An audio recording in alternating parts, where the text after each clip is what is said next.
no one is ever going to come into this courtroom and be intimidated in some way by some threat to their profession. Court does call the case of the people of the state of Michigan versus James Witt. Good afternoon, Your Honor. For the record, my name is Jeffrey Dunn. I'm working on behalf of Mr. Woodley's rights. James Whitley. Thank you. All right. Counsel and I have. Yes, you may. Thank you. The 14th District Court for the County of Wilson, State of Michigan is now back in session. The Honorable Judge Simpson. You may be seated.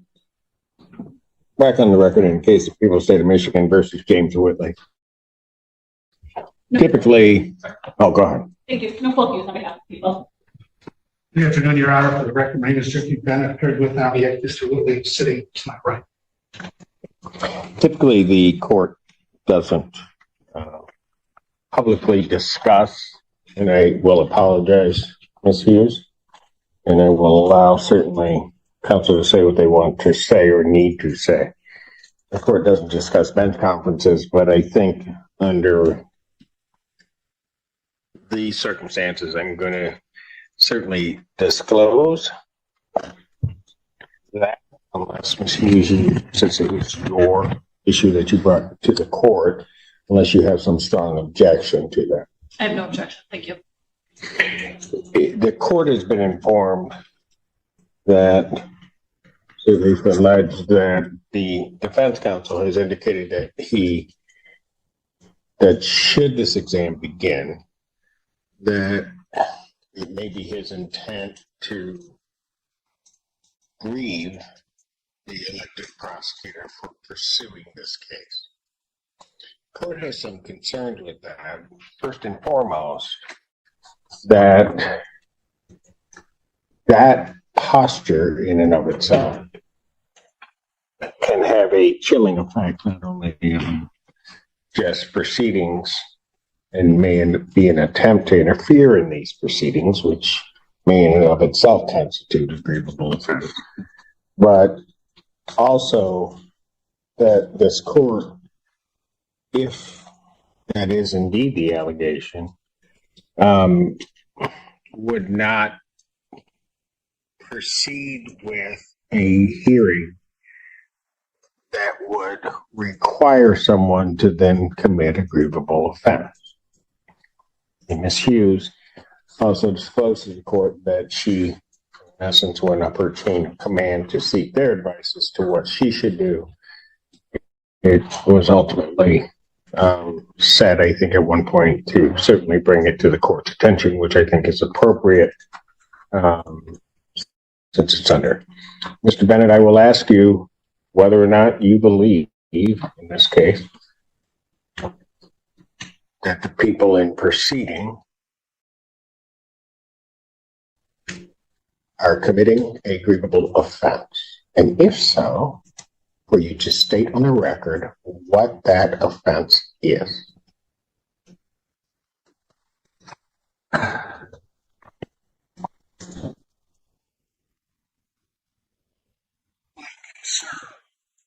not asking for your concern. I'm asking for you have made an accusation that no what? I don't believe that they're committing a grievable offense. Do you believe that in starting this exam that they would be committing a grievable offense? Yeah.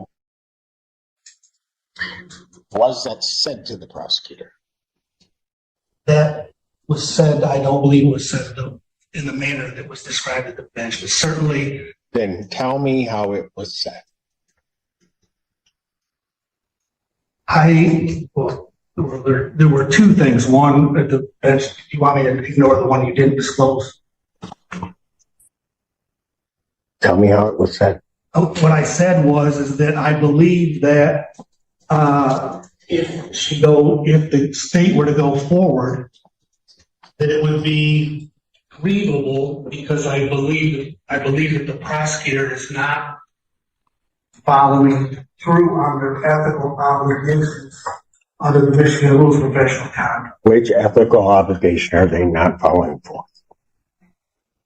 the two that I am concerned about are one is determining what the actual facts are, and the two is prosecuting somebody who may in fact be actually innocent.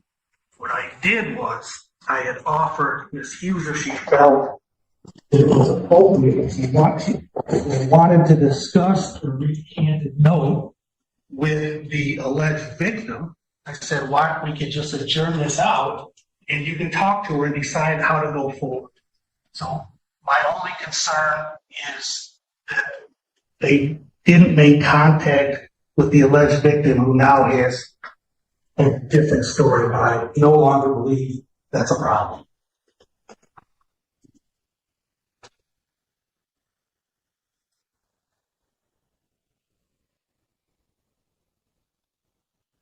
Is that, even as you describe it, amount to something that is grievable?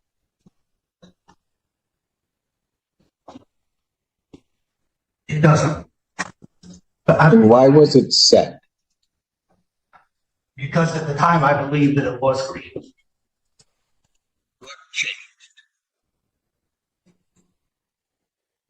Quite honestly, what changed is I wasn't aware at the time that they had the lay witness here. And so the presence of the lay witnesses, I think, eliminates all of the issues I had with the police providing the testimony that's admissible here, but not in trial. Ms. Hughes. I absolutely intend on proceeding pursuant to MCL 76827C. I've made no statements to Mr. Bennett about this letter being present. But I do also think it is, because Ms. Potter is not present. Explain to me, Mr. Bennett, how that makes a difference. Because quite frankly, I think your accusation is against the prosecutor amounts to your attempt to obstruct these proceedings. So explain to me, which in and of itself would be grievable, counsel. So explain to me what happened now that you know that they're there, how that changed the whole mindset.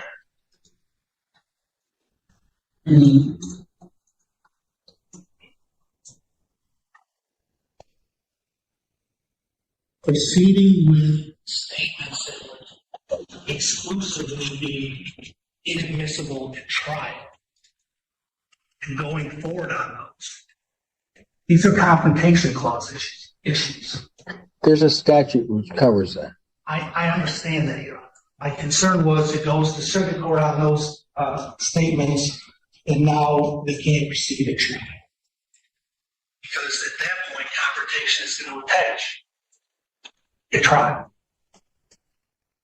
But why would that be grievable?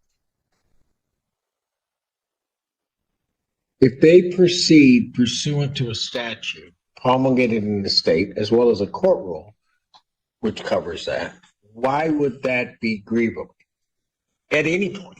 My concern was not determining the facts of the case that they're going to present evidence in today. If they believe those facts that, but for a hearsay objection, would come in, that not at all goes to their determination of the facts. They may believe that to be the case. I understand. So how would that even come into play? Mr. Bennett, how does that even come into play?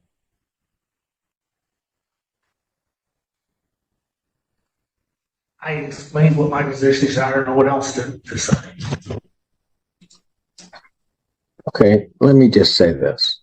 I don't care if somebody's on the defense. I don't care if somebody's on the prosecution side. It doesn't matter to me, especially between counsel. No one is ever going to come into this courtroom and be intimidated in some way by some threat to their profession, particularly in proceeding with what is their obligation. It is Ms. Hughes's obligation to bring this case. It is your obligation to defend your client. She can't make threats to you to try to prevent you from proceeding to defend your client, or to do nothing if your client wishes that for you to do that as the defendant. This behavior, Mr. Bennett, is inexcusable in this court's mind. Absolutely inexcusable. And quite frankly, sanctionable. Because you can't try to make somebody not do something by, quite frankly, as I'm listening to your explanation, are just absolutely, unequivocally false threats to their livelihood.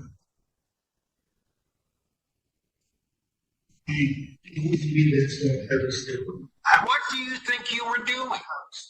trying to bring to Ms. Hughes' attention that may or may not exist. She interpreted it as a threat, which I understand. I'm going to grieve your boss. And you. I did not If you start this exam. She's supposed to take that as something that should be brought to her attention as opposed to a threat?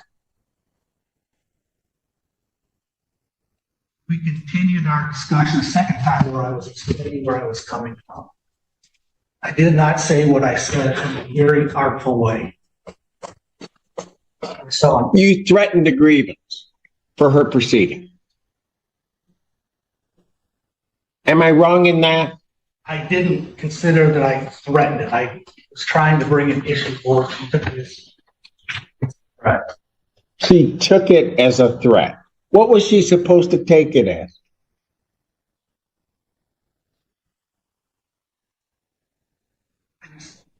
She took it how she took it. I mean, it was a mistake on my part. I acknowledge that.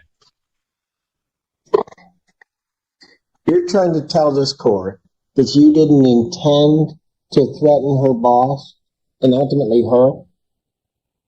Is that what you're telling me, Mr. Bennett? I was trying to bring the nature of what I saw as a potential issue. I unfortunately started it. The issue being what? Their use of evidence pursuant to the court rule, which is why we have these hearings, why you have the ability to object, and then this court would have to rule? Well, this case was different because this is not a situation where, this is a situation where the alleged victim is given another detailed statement as to what happened. And so what makes that different?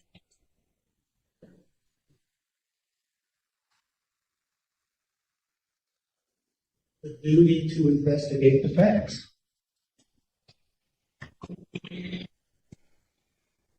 How do you know they haven't?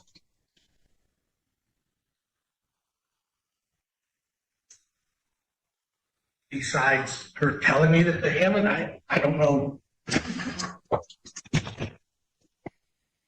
don't know who her is, but I've never told him with the information. I've never told him about the many contacts that she's had with my office. I've never told him about, he's put on the record that she's been appearing at the hearings. Your Honor, she's been at hearings that Your Honor has presided over. The letter that was turned over to the police department was then turned over to the defense. And frankly, he has never asked me. He just came forward with, I'm going to grieve Ellie Savage.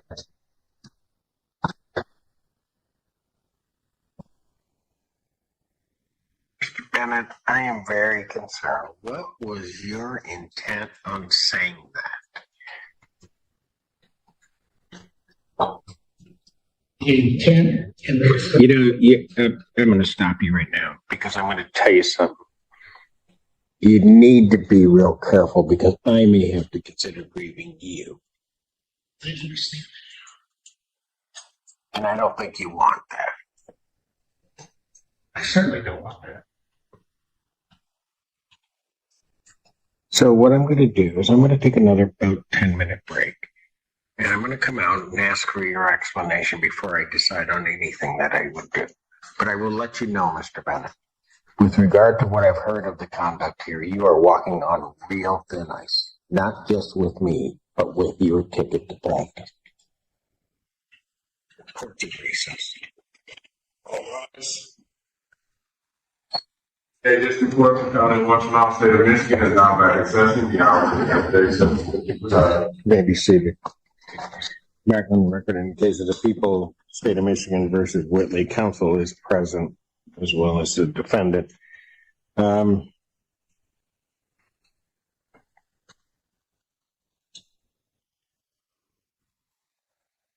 there anything else regarding this issue that either side would like to say? Your Honor, I'm going to self-report violent under Michigan Rules of Professional Conduct, subsection 8.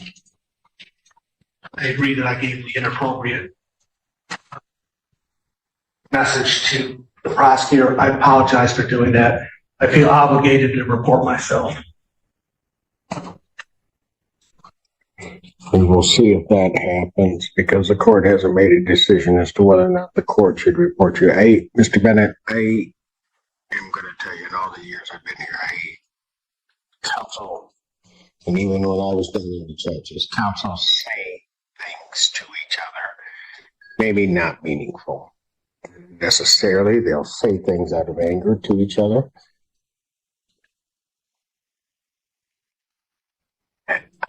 I don't know why you would even think it would be within the bounds of anything decent to make that kind of threat. And I call it a threat. That's precisely what you were doing. And I have to make a decision now knowing it as to whether or not I should do it. And I will make that decision.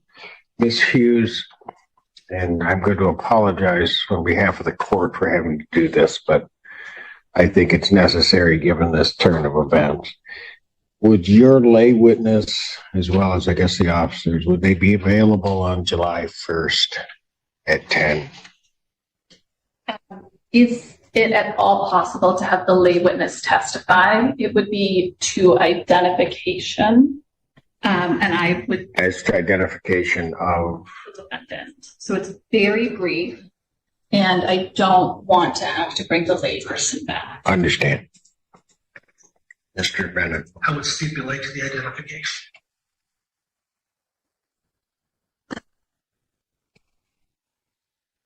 So you're stipulating that the person that is sitting beside you is James Whitley and that he was in a relationship with Jennifer Potter on April 27th, 2024.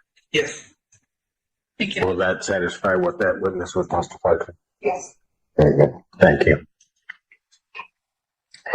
What was the date? I apologize. I am going to adjourn this, if it will work for everybody, to July 1st at 10 a.m. That is my only.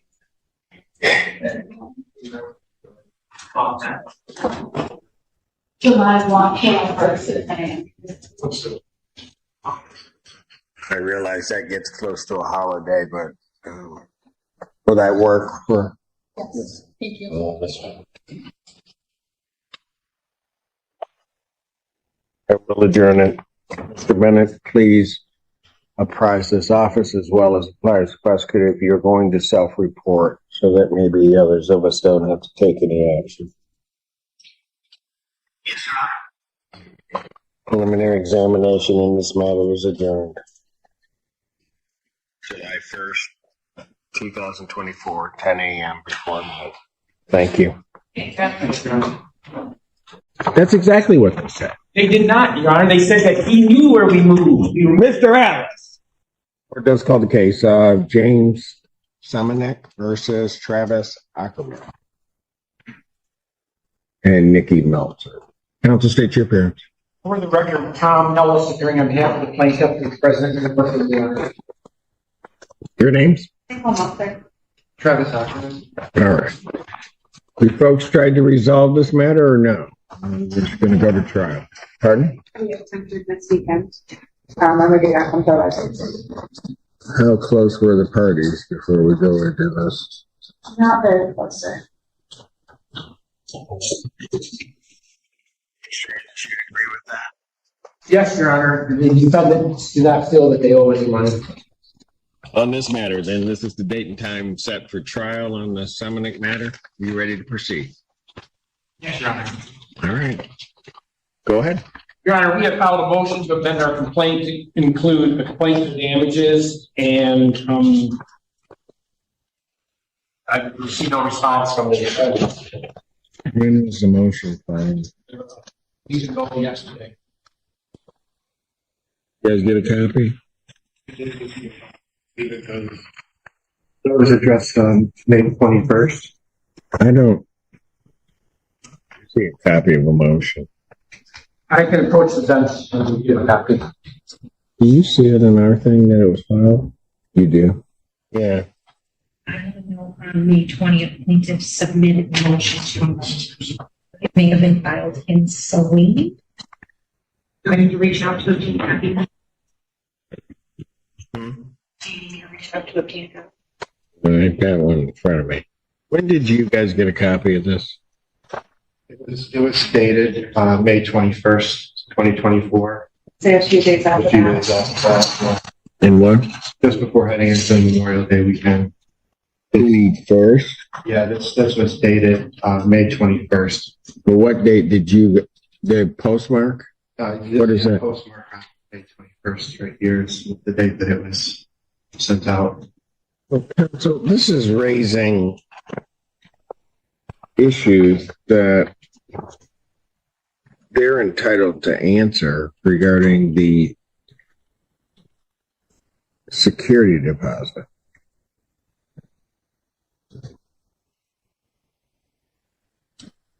Well, the lease provides that the security. It doesn't matter what the lease is. I'm talking procedurally. You're raising claims regarding the security deposit at this late stage. Well, they didn't leave a forwarding address, Your Honor. Well, but that would precisely my point. They would be in, you haven't alleged that they haven't in this alleged amended complaint. You're just alleging a claim against the security deposit. Because I think as we were here at the last hearing, when we were talking briefly about it, they had indicated that they had provided a forwarding address. I do not believe that's what they said. I believe That is exactly what, is that what you said? Your Honor, No, I don't, just answer my question. yes, yes, Your Honor.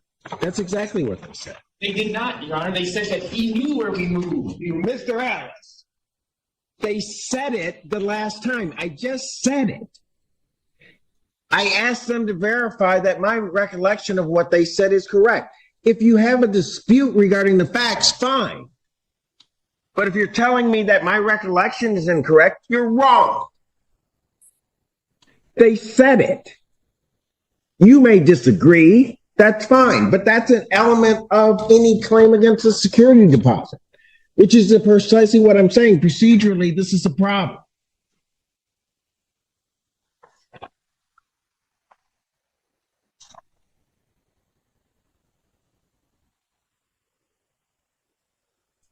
They're entitled to answer, first of all, the motion to amend. And this is the procedural part. They're entitled to answer the motion to amend.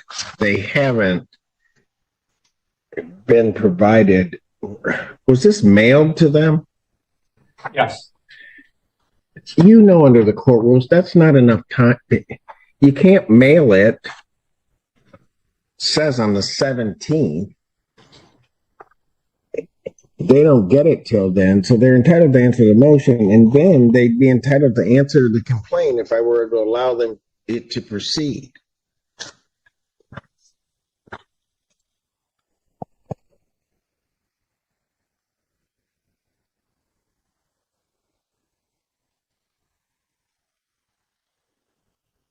Folks, do you know what you want to do on the motion?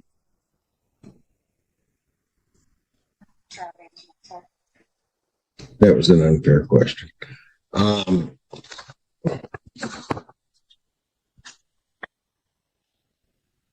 Folks, do me a favor. Can you look at that amended complaint for me?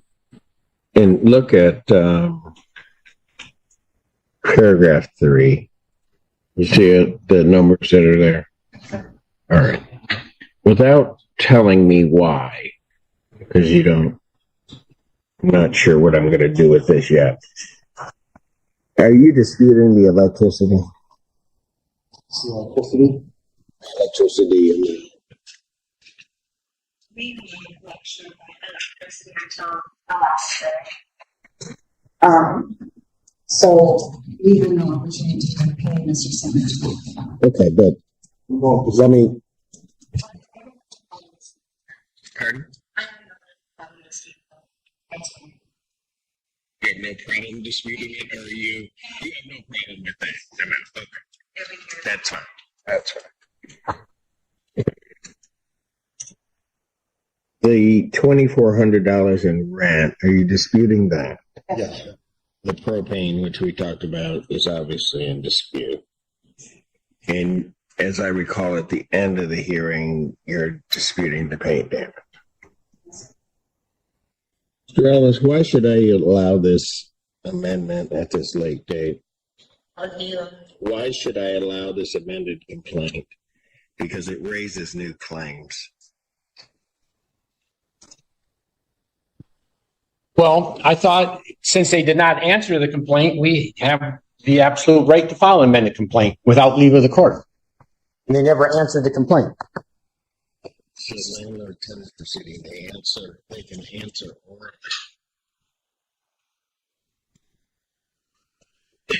Jeez, oh, Pete. Know the procedure. Walk-in counsel. Court's going to stand in recess. Sir, did you have a problem hearing? Yes. We have equipment that I'll have my staff provide to you so that you can hear the proceedings. Thank you. All rise. Court recalls the case of Samanek versus Courtroom and Meltzer. All right.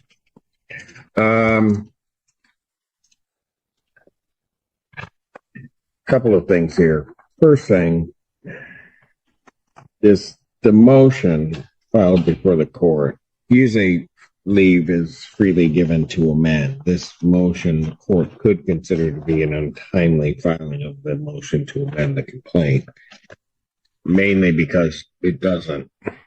It changes the claims and makes a claim against the security deposit. There are certainly disputes, I guess, as to whether or not the Security Deposit Act has been complied with. Now, what that means, since you are operating in pro per, I would just indicate, if it hasn't been complied with and wrongfully withheld, you could, under the Security Deposit Act, be entitled to double damages. That is one of the penalties under that act.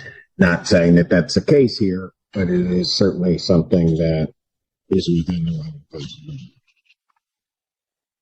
And that, quite frankly, would have been there absent the complaint, absent this motion to amend or the first amended complaint. So there's that. To try to get this matter resolved, and the court really is of two minds. One, given the timing of this and the setting for trial, I almost don't want to permit the amendment of the complaint. However, what would in effect happen is, in this court's mind, litigation regarding it would happen in any event, whether initiated from the defendants or whether initiated from the plaintiff. So my thought is to just get everything here and try to resolve it, however it gets resolved through trial. Having said that, the other problem then arises. So for you guys, that would be that unless you're objecting to the motion itself, you're then entitled to answer, which I would grant the motion. So let me make it easy. All right. So you don't spend your time with that. Then you're entitled to file an answer regarding the complaint. Okay. And basically it's an admit or denial or put forth your position regarding each of the allegations that's in this complaint. Now, having said that, the problem with the complaint as presented to the court is that the complaint would not survive a C8 motion. And that motion, frankly, on the face of the complaint, because it involves the Security Deposit Act, doesn't state the necessary claims regarding the Security Deposit Act. And I know I'm talking in legalese and I'm trying not to. Okay. A C8 motion basically says that on the face of the complaint, just looking at the complaint, that the complaint fails to state a claim upon which relief can be granted. The remedy for that is not dismissal necessarily of the complaint out of the gate. It is to permit amendment of the complaint. All right. Got it so far? When a claim is made against the Security Deposit Act, there are certain, as I've indicated, certain requirements. Certain of those requirements must be pled, except to some very specific limitations within that act. So what I'm going to order is this. And folks, if you don't understand anything that I'm saying, just because this is an awkward posture for this case to be in, but just go ahead and ask me and I'll answer you. I'm allowing the complaint to be amended, but I'm directing that plaintiff must file a proper complaint that would, at least on its face, withstand a C8 motion and properly state a claim upon which relief could be granted under the Security Deposit Act. Plaintiff is to do that within 10 days. Defendant then has, I'm going to require a written answer this time. Defendant to file a written answer to the complaint within 10 days after receipt. Okay. So I need an amended complaint from the plaintiff 10 days out. Once you receive it, even if that 10 days hasn't expired, you need to answer within 10 days of receipt.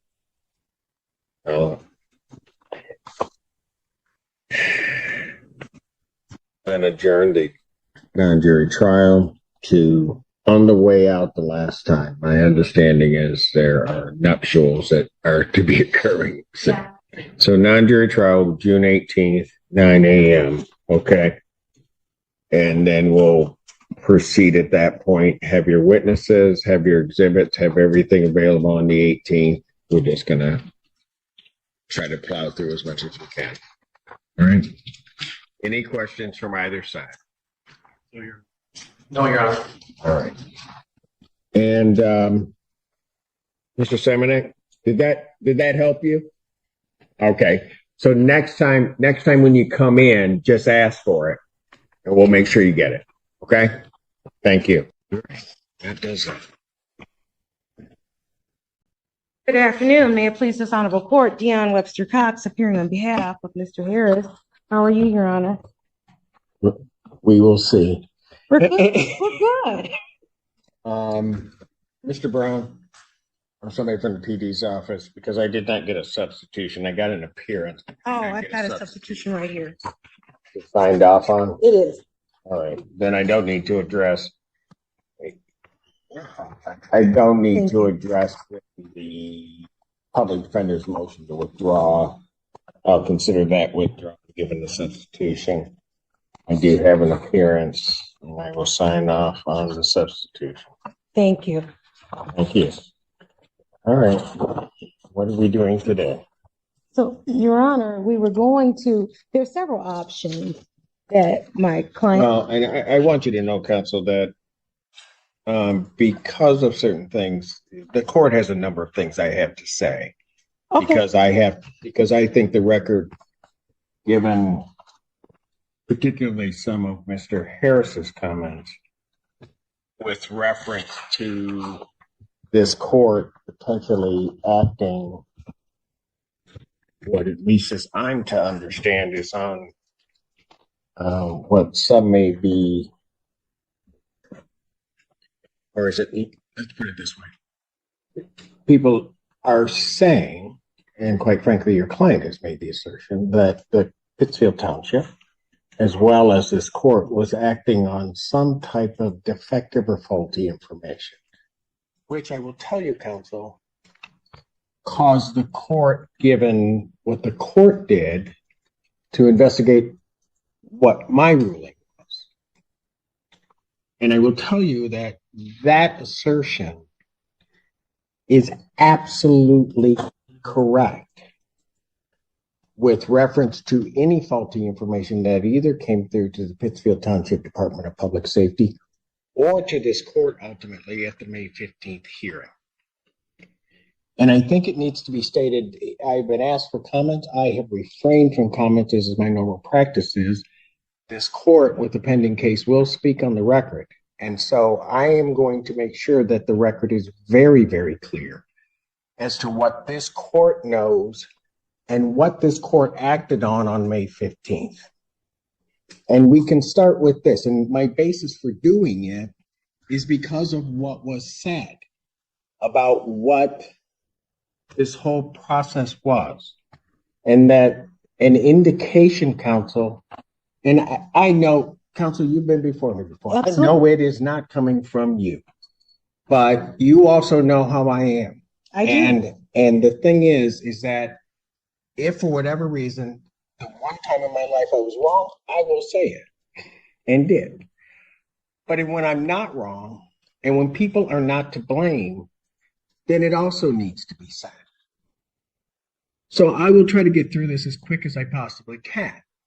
But I will tell you, first of all, with any reference to your client having had a license on that day, and some indication or misunderstanding as to whether or not he had a license, let me make it very clear, based upon what the court looked at, he has never had a Michigan license, ever. And has never had a license in the other 49 states and commonwealths that form up this great union. He has never had a license.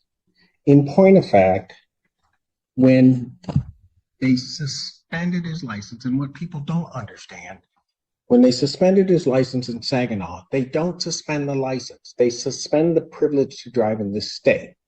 Hence, for example, if he had had a Kentucky license, he would be able to drive everywhere that Kentucky would allow him to drive. He just couldn't drive in Michigan because his privileges had been restricted. I know you know that, but that wasn't at all said. But it doesn't matter because he didn't have a license, ever. There is also then, and you know, I will, when it is necessary, come to the defense of my sister courts, and I will come to the defense of Saginaw. They got a great chief judge. Chief judge answered the question. But I will tell you, that court and its friend of the court did nothing wrong. His license was, his driving privileges, better stated, were unsuspended in 2022. That required Mr. Harris to do something. He didn't do it. Therefore, the friend of the court was under no obligation to send anything to the Secretary of State. Now, I hated that I had to look at all of this, but when there's a question as to what I did, I'm going to look at everything to make sure that what I did was all in order. There's then an indication from that because that wasn't said, there was a direct attack on Michigan's Department of Secretary of State's office, saying that the Secretary of State was somehow at fault. Let me tell you something. Secretary of State did what they were supposed to do. And in point of fact, they did nothing because they hadn't gotten anything from the court because Mr. Harris had not paid the reinstatement. This week, or the latter part of last week, once he paid that, Saginaw friend of the court did what they should do, and they sent it.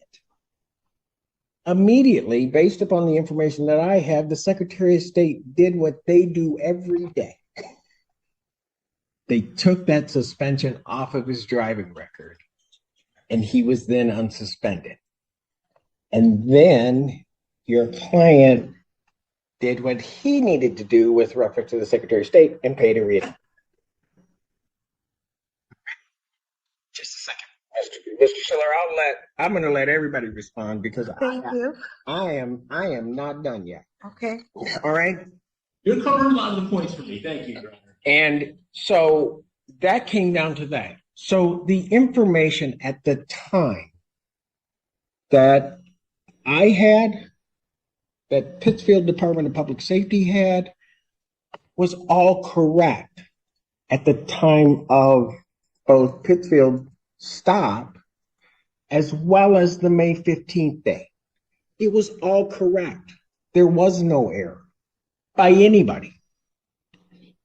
It was a failure on the part of Mr. Harris to do certain things. Now, I grant you that sometimes that can be a complicated process, but it was certainly not anybody's fault that that didn't happen other than that wasn't paid. Now, here's the other thing, and I'm like maybe in church where I say I'm about finished now, but the other part of this is this stop was in October. Most of the cases that we've heard just in this last afternoon are driving while license suspended cases. That's part of my Wednesday afternoon. We go through great pains to try to get people their licenses back, which is really how it should happen. Between October and because I don't live under a rock, I actually watch things. You look very nice on TV. Thank you. You're welcome. There was something that was said that was very disturbing to me. And I'm just going to let you know because I believe in being fair with everybody. The question was asked along the lines between October of 2023 and the point in time of the May 15th hearing, was there an attempt by Mr. Harris to correct his license? Here's the part that was disturbing for me, so that you know. Okay. Mr. Harris indicated that at some point he had been involved in some accident. And being involved into the accident, that he was basically bedridden or at least housebound, he could not get to the Secretary of State. That was set up there, and I'm going to presume, because my knowledge of counsel, defense counsel is, I know you don't misrepresent anything. Right. You never do. Right. That's not true. Okay. He purposely stated that he could not get to the Secretary of State, which, for the way we handle things in this court, would have placed him in a whole different category. We would have tried to find a way. Let's figure it out. And the reason I know that is because Mr. Harris, on December 28th of 2023, do you know where you were? December 2023. 2023. I know I was laid up from our You accident. were at the Secretary of State's office. And you were at the Secretary of State's office because you redid and got your new Michigan ID. I have the date. That's the date you did it. December 28th, 2023. You did. And so that you also know, and in all fairness to counsel, because I don't know if counsel knows this or not, the way I know that he's never had a license is because May 3rd, 1990, he was 19 at the time. May 3rd, 1999, he applied for his first Michigan ID. Counsel knows, so I do. You cannot have both. You either have an ID or you have a license. One of the two. He has religiously every year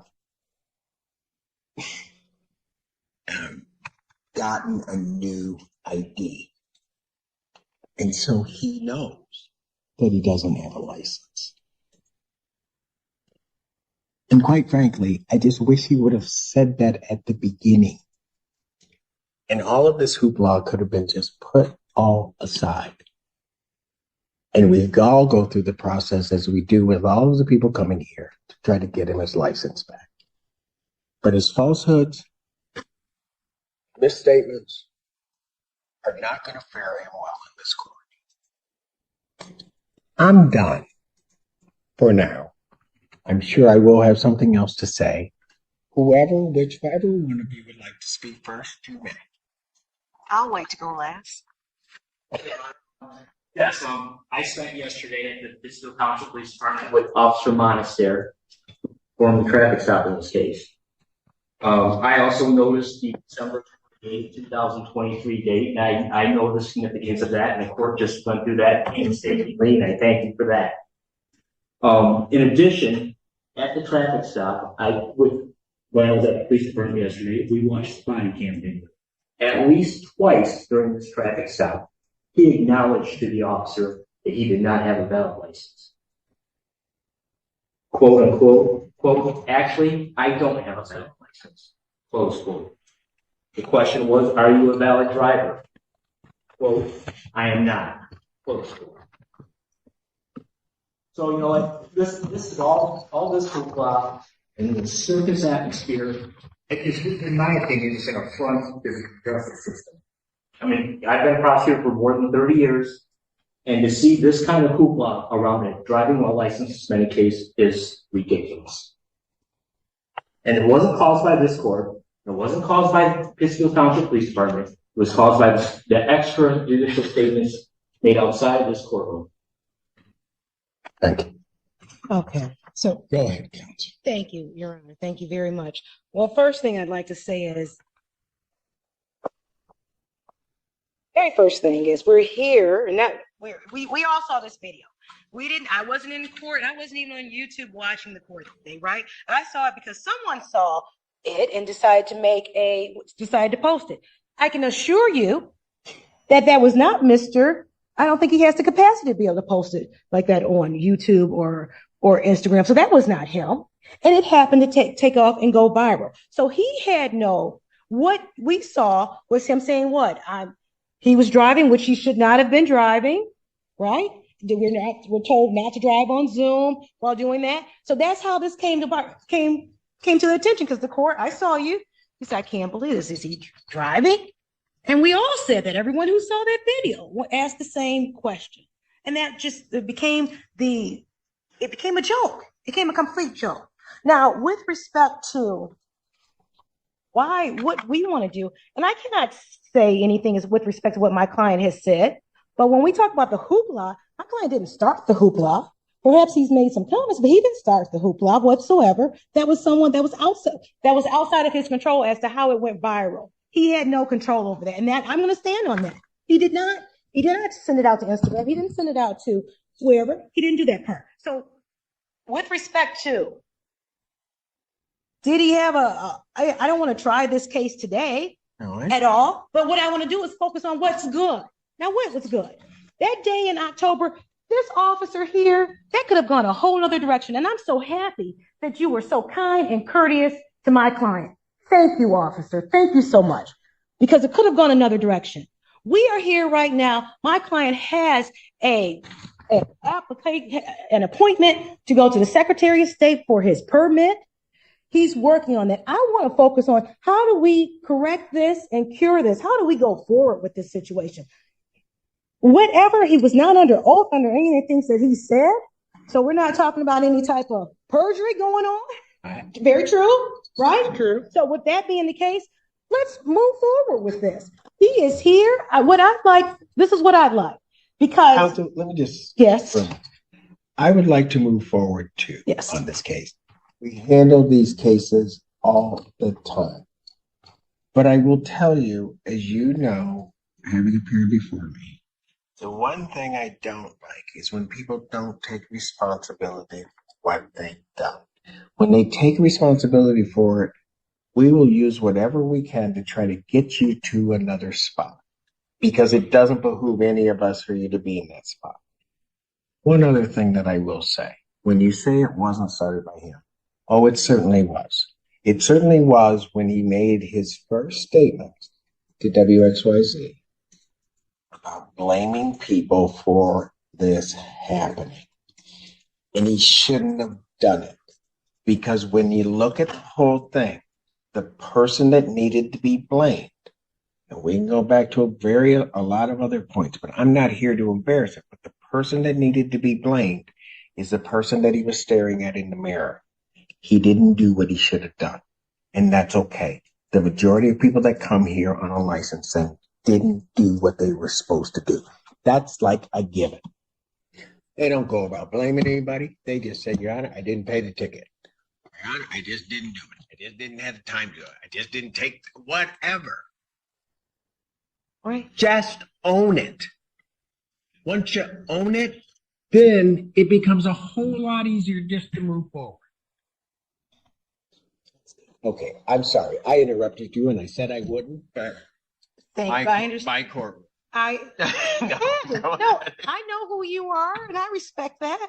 So, and where I am is where I've always been, because I can assure you that when he did speak to WXYZ that day, I wasn't representing him. I was representing him yesterday, right? And and you would heard my message is that what steps are to correct this, and that's what I'm about, Your Honor. How do we correct this, right? I understand the entire process. I have not gone into detail, but I will take the word of the court and of Mr. Stiller here, brother counsel, and about the background and the history of it. But how do we go forward? And that's why I'm here to sort of minimize. You okay?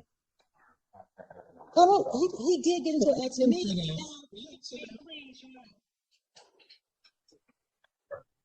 Right back. Hold on. Okay.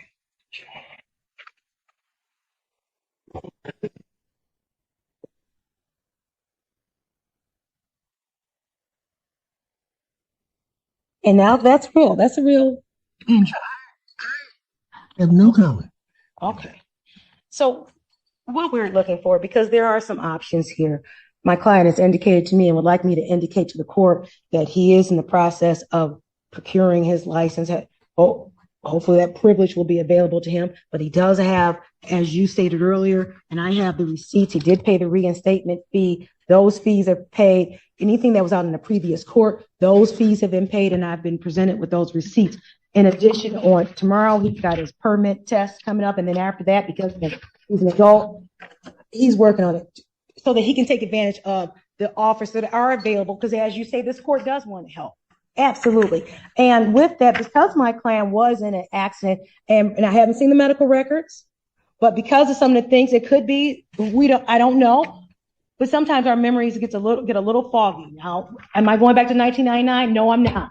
But I'm just saying that I'm saying from this day forward, he is working diligently to take the steps necessary to get his driver's license so he can take advantage of the generous offer. Thank you. Yes, ma'am. Yes. Yes, Mr. I need to say this, Your Honor. One additional thing. I think Fletcher Cox and I need to approach the bench. It may involve Mr. Allen. Who's Mr. I Allen? know because I know what it is. Okay. Thank you.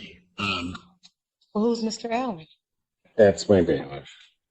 Oh, I will give out whatever date I can. okay. Counsel, you probably didn't know this, and I wasn't sure where the prosecutor was going to bring. He's got a warrant. No, I did not know. Yes, he has a warrant for his arrest. A bench warrant out of Allen Park. Mr. Allen. 24th District Court. Okay. The shocking thing about it is for a driving while license suspended that he didn't take care of. Okay. Well, Back at mid-May, and it hasn't been taken care of. Back at mid-May, and it hasn't been taken care of. and it's still valid. I was hoping maybe that somebody was going to try and take care of it, because I'm sure if you had known, they would have been done. So much so that part of my delay in getting out of here was to make sure that it was valid. I had my staff run him right before I came out, so that if it hadn't gotten taken care of and in, then fine, we were okay and I didn't need to deal with it. Right. But it's still there. Okay. So, will July 17th work as a new date for you? Come back. Because, as I understand it, he is right now not licensed. So if he goes in on Thursday, gets his permit, he's got to drive for at least 30 days. Apparently he knows how to do that part. Sorry, that was Adam. I'm sorry, I didn't need to say that. But he knows how to do that part, but then he's got to go back, take the test, Right. and then he can do that. He may be able to accomplish it in that time, that 45-day period. If not, I mean, counsel, I just want him to have a license. We all want the same thing. One moment. So the 17th, it may not be me, it would be another attorney from my office. Well, I don't want that. I don't want that. You want me? Yeah, Okay. I know. You'll never hear me say that. but I don't want to go through this whole, you understand it. Right. No, I get it. So I started trial on the 15th and What's my date after the 17th? August 7th. What about August 7th? We can just put it out and then he can do what he's going to do or not do what he's going to do, but he should be able to. August 7th at 1 o'clock, or would it be at 9 a.m.? I will set it at 9. We will send an invite now that we have your appearance. So you'll get a direct invite from us as to what time like he's. Okay, and then I just need one moment to talk to my client. You want Yes. to tell me something? Okay, August 7th at 9 a.m. At 9 a.m. I'm going to take him into custody on the warrant. The only question that I have, and the way I look at the warrant, the bond looks like $500. Okay. Two things. First, I don't know whether or not they'll come get him. Right. If they don't come and get him, we'll release him. We're not going to hold him. If they are coming to get him and he's going to be held, the only question I would have for you, counsel, is do you want me to set a nominal bond on this so that he gets credit, or do nothing and not worry about it? I'll leave that up to you. Okay, that will be, but absolutely, I want him to be able to get full credit for anything that is necessary. So let's do it this way. If he's not, so I'm going to take him in. If for whatever reason he's not released tomorrow, call my office, and with the agreement, I will set a nominal bond Okay. on it rather than do it right now. So he has to deal with two things. So that you're also clear. Part of the reason I'm also doing this is because I think he was warned and released, didn't take care of it. And secondly, this has been out there for 9 years. Well, I did not know about it, Your Honor. Okay. Counsel, there is not a doubt in my mind that that's true. I no, you did not. I go to the bank on that one in a minute because I know you would have taken care of it. Yes. All right. It's going to be taken care of today. His wife is here, and Okay. it will be taken care of. So I will absolutely call your office tomorrow to see call the court to see the status of it. We're going to take care of this. All right. Okay, that's Very what we're good. going to do. We'll see you in August. Okay. Defendant is remanded on the Allen parking. Sir, you can go with my baby.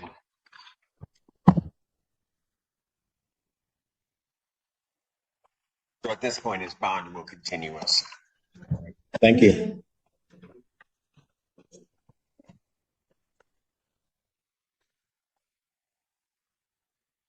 Counsel, as he's going, can you tell him just to be quiet? Off the record. Come on. Yes, come on. Just tell him to just. That's exactly what they said. They did not, Your Honor. They said that he knew or he knew. He missed the lines. Let's call the case. James Simonek versus Travis Ackerman. And Nikki Meltzer. Counsel, state your appearance. For the record, Tom Ellis, appearing on behalf of the plaintiff, President. Your names? Travis Ackerman. All right. You folks tried to resolve this matter or no? We're just gonna go to trial. Pardon? We attempted this weekend. And we did not come to a resolution. How close were the parties before we go into this? Not very close, sir. Mr. Ellis, you'd agree with that? Yes, Your Honor. The defendants do not feel that they owe any money. On this matter, then, this is the date and time set for trial on the Seminole matter. You ready to proceed? Yes, Your Honor. All right. Go ahead. Your Honor, we have filed a motion to amend our complaint to include a complaint for damages, and I received no response from the defendants. When was the motion filed? These are voted yesterday. You guys get a copy? It was addressed on May 21st. I don't see a copy of the motion. I can approach the bench and give a copy. Do you see it in our thing that it was filed? You do? Yeah. I have a note on May 20th, plaintiff submitted motion. It may have been filed in signed. I need to reach out to the team. Do you need to reach out to a team? I don't in front of me. When did you guys get a copy of this? It was stated May 21st, 2024. So a few days after. A few days after. And where? Just before heading into Memorial Day weekend. 21st? Yeah, this was dated May 21st. Well, what date did you, the postmark? What is that? Postmark on May 21st right here. It's the date that it was sent out. So this is raising issues that they're entitled to answer regarding the security deposit.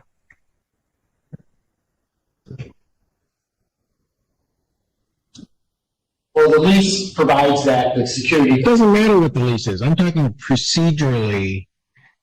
You're raising claims regarding the security deposit at this late stage. Well, they didn't leave a forwarding address, Your Honor. Well, but that would precisely my point. They would be in, you haven't alleged that they haven't in this alleged amended complaint. You're just alleging a claim against the security deposit.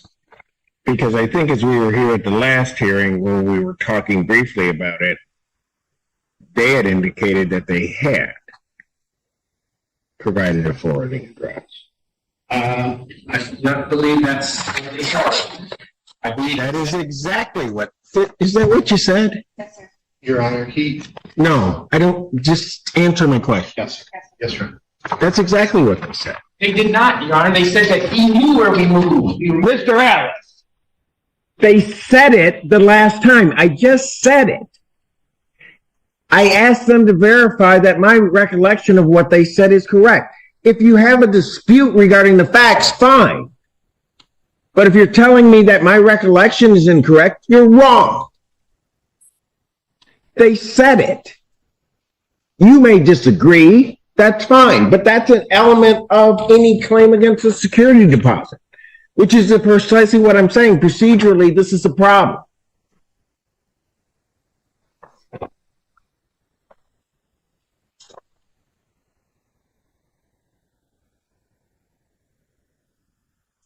They're entitled to answer, first of all, the motion to amend. And this is the procedural right. They're entitled to answer the motion to amend. They haven't been provided. Was this mailed to them? Yes. You know, under the court rules, that's not enough time. You can't mail it. Says on the 17th. They don't get it till then, so they're entitled to answer the motion, and then they'd be entitled to answer the complaint if I were to allow them it to proceed.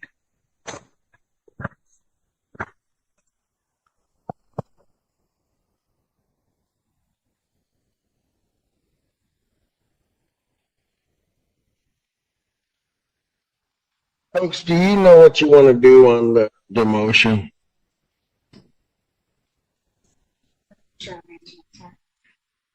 That was an unfair question.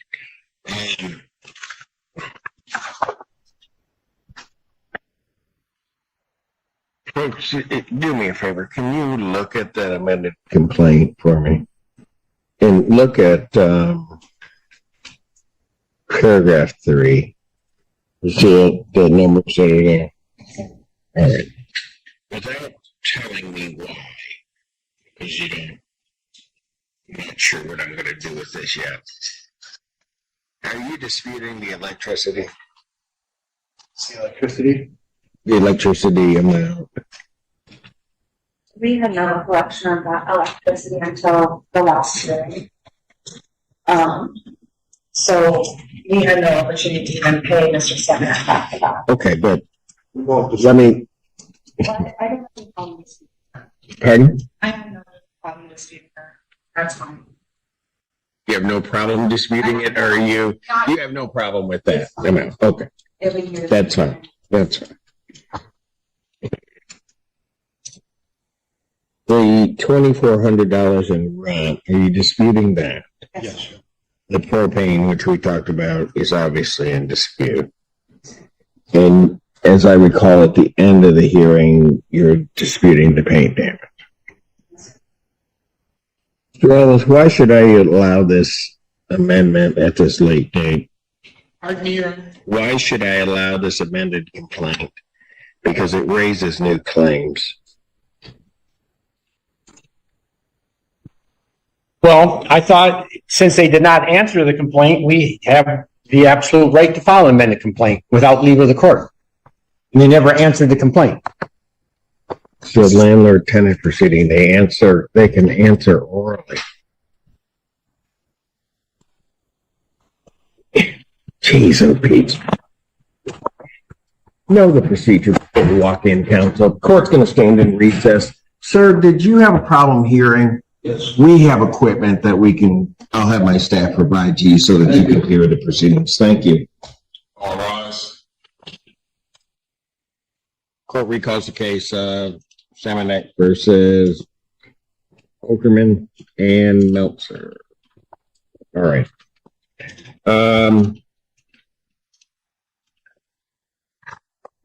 Couple of things here. First thing is the motion filed before the court. Usually leave is freely given to amend. This motion, the court could consider to be an untimely filing of the motion to amend the complaint, mainly because it doesn't. It changes the claims and makes a claim against the security deposit. There are certainly disputes, I guess, as to whether or not the Security Deposit Act has been complied with. Now, what that means, since you are operating in pro per, I would just indicate if it hasn't been complied with and wrongfully withheld, you could, under the Security Deposit Act, be entitled to double damages. That is one of the penalties under that act. Not saying that that's the case here, but it is certainly something that is within the realm of possibility. And that, quite frankly, would have been there absent the complaint, absent this motion to amend or the first amended complaint. So there's that. To try to get this matter resolved, and the court really is of two minds. One, given the timing of this and the setting for trial, I almost don't want to permit the amendment of the complaint. However, what would in effect happen is, in this court's mind, litigation regarding it would happen in any event, whether initiated from the defendants or whether initiated from the plaintiff. So my thought is to just get everything here and try to resolve it, however it gets resolved through trial. Having said that, the other problem then arises. So for you guys, that would be that unless you're objecting to the motion itself, you're then entitled to answer, which I would grant the motion. So let me make it easy, all right? So you don't spend your time with that. Then you're entitled to file an answer regarding the complaint, okay? And basically it's an admit or denial or put forth your position regarding each of the allegations that's in this complaint. Now, having said that, the problem with the complaint as presented to the court is that the complaint would not survive a C8 motion. And that motion, frankly, on the face of the complaint, because it involves the Security Deposit Act, doesn't state the necessary claims regarding the Security Deposit Act. And I know I'm talking in legalese and I'm trying not to. Okay. A C8 motion basically says that on the face of the complaint, just looking at the complaint, that the complaint fails to state a claim upon which relief can be granted. The remedy for that is not dismissal necessarily of the complaint out of the gate. It is to permit amendment of the complaint. All right. Got it? So far? When a claim is made against the Security Deposit Act, there are certain, as I've indicated, certain requirements. Certain of those requirements must be pled, except to some very specific limitations within that act. So what I'm going to order is this. And folks, if you don't understand anything that I'm saying, just because this is an awkward posture for this case to be in, but just go ahead and ask me and I'll answer it. I'm allowing the complaint to be amended, but I'm directing that plaintiff must file a proper complaint that would, at least on its face, withstand a C8 motion and properly state a claim upon which relief could be granted under the Security Deposit Act. Plaintiff is to do that within 10 days. Defendant then has, I'm going to require a written answer this time. Defendant to file a written answer to the complaint within 10 days after receipt. Okay. So I need an amended complaint from the plaintiff 10 days out. Once you receive it, even if that 10 days hasn't expired, you need to answer within 10 days of receipt.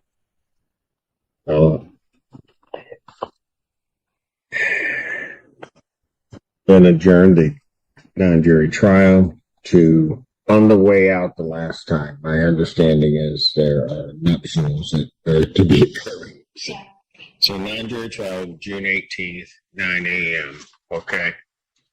And then we'll proceed at that point. Have your witnesses, have your exhibits, have everything available on the 18th. We're just going to try to plow through as much as we can. All right. Any questions from either side? No, Your Honor. All right. And Mr. Semenek, did that help you? Okay. So next time when you come in, just ask for it, and we'll make sure you get it. Okay. Thank you. All right. That does it. Yes, Your Honor. Mr. Bloom is in that cell. All right. Thank you, sir. Yes, sir. Judge, just for the record, I feel like I'm asking you to reconsider to allow Mr. Bloom to attend this hearing, Your Honor. The request, Your Honor, would be that the YouTube feed be cut for the reason being that the testimony today will be watched by other future witnesses at a trial, and they will comport their testimony for the testimony that they watch on YouTube. So I'm asking the court allow Mr. Bloom back into the courtroom.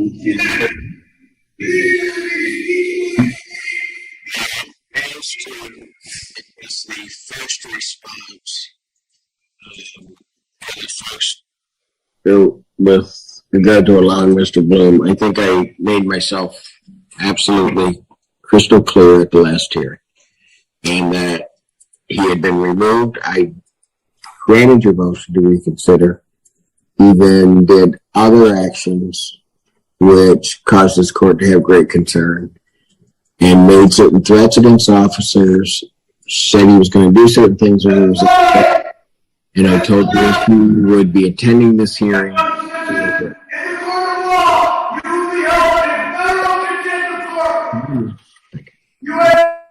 Go ahead. And so, as to the YouTube feed, Your Honor? As to the YouTube feed, the court is on YouTube. It will be broadcast. There is not a reason. We have already been through this. There wasn't a reason to close the courtroom to do that. I've already ruled on these, Mr. Kilwald. So I understand you making the record, but I've already ruled on them. Same ruling. Your Honor, if I could just inquire from the officers, I met with Mr. Bloom last night. He appeared to me very sick. His face was swollen, almost pumpkin-like on one side. I would just ask the officers if he's able to understand or participate in any way. Is he awake? And That's him just yelling. Yeah. That was Mr. Bloom? Yes, sir. All right, thank you. Anything from the people before we begin? No, we're ready to proceed. All right. You may call your first witness or your next witness. I do want to verify. Ma'am, please come across the courtroom or come this way and come up to directions of the officers. Your Honor, I guess this should be sequestered. I know one officer here is for the other part. If he's not involved in this matter, I would ask that he be sequestered. What does he need to be here for then? No. No, I understand that. But if he's not here for that, why can't I ask that he be sequestered? Oh, you can ask, and it's denied. Thank you. You may go ahead, Ms. Wright. Ms. Blaisdell, my name is Amy Reiser. I'm the prosecutor. We've met a couple of times. I have a series of questions that I plan to ask you surrounding the events that occurred on August 21st, 2022.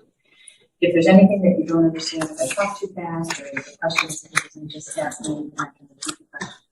If at any time you need to take a break, please let us know or you need to drink a water, we can provide that. When I'm finished asking you questions, Mr. Kilowall will ask you new questions too. Same rules apply. Can you tell me how old you are? I have 46 years old. And where were you living on August 21st of this year, 2022? This is me.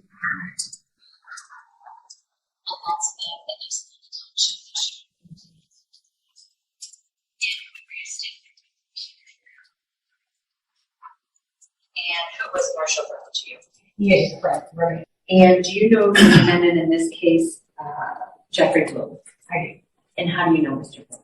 I met him through a mutual friend, between homes, and I'm going to say that this was his mother helped take care of her. She had either their son, right? She was a call, she was a later, she was very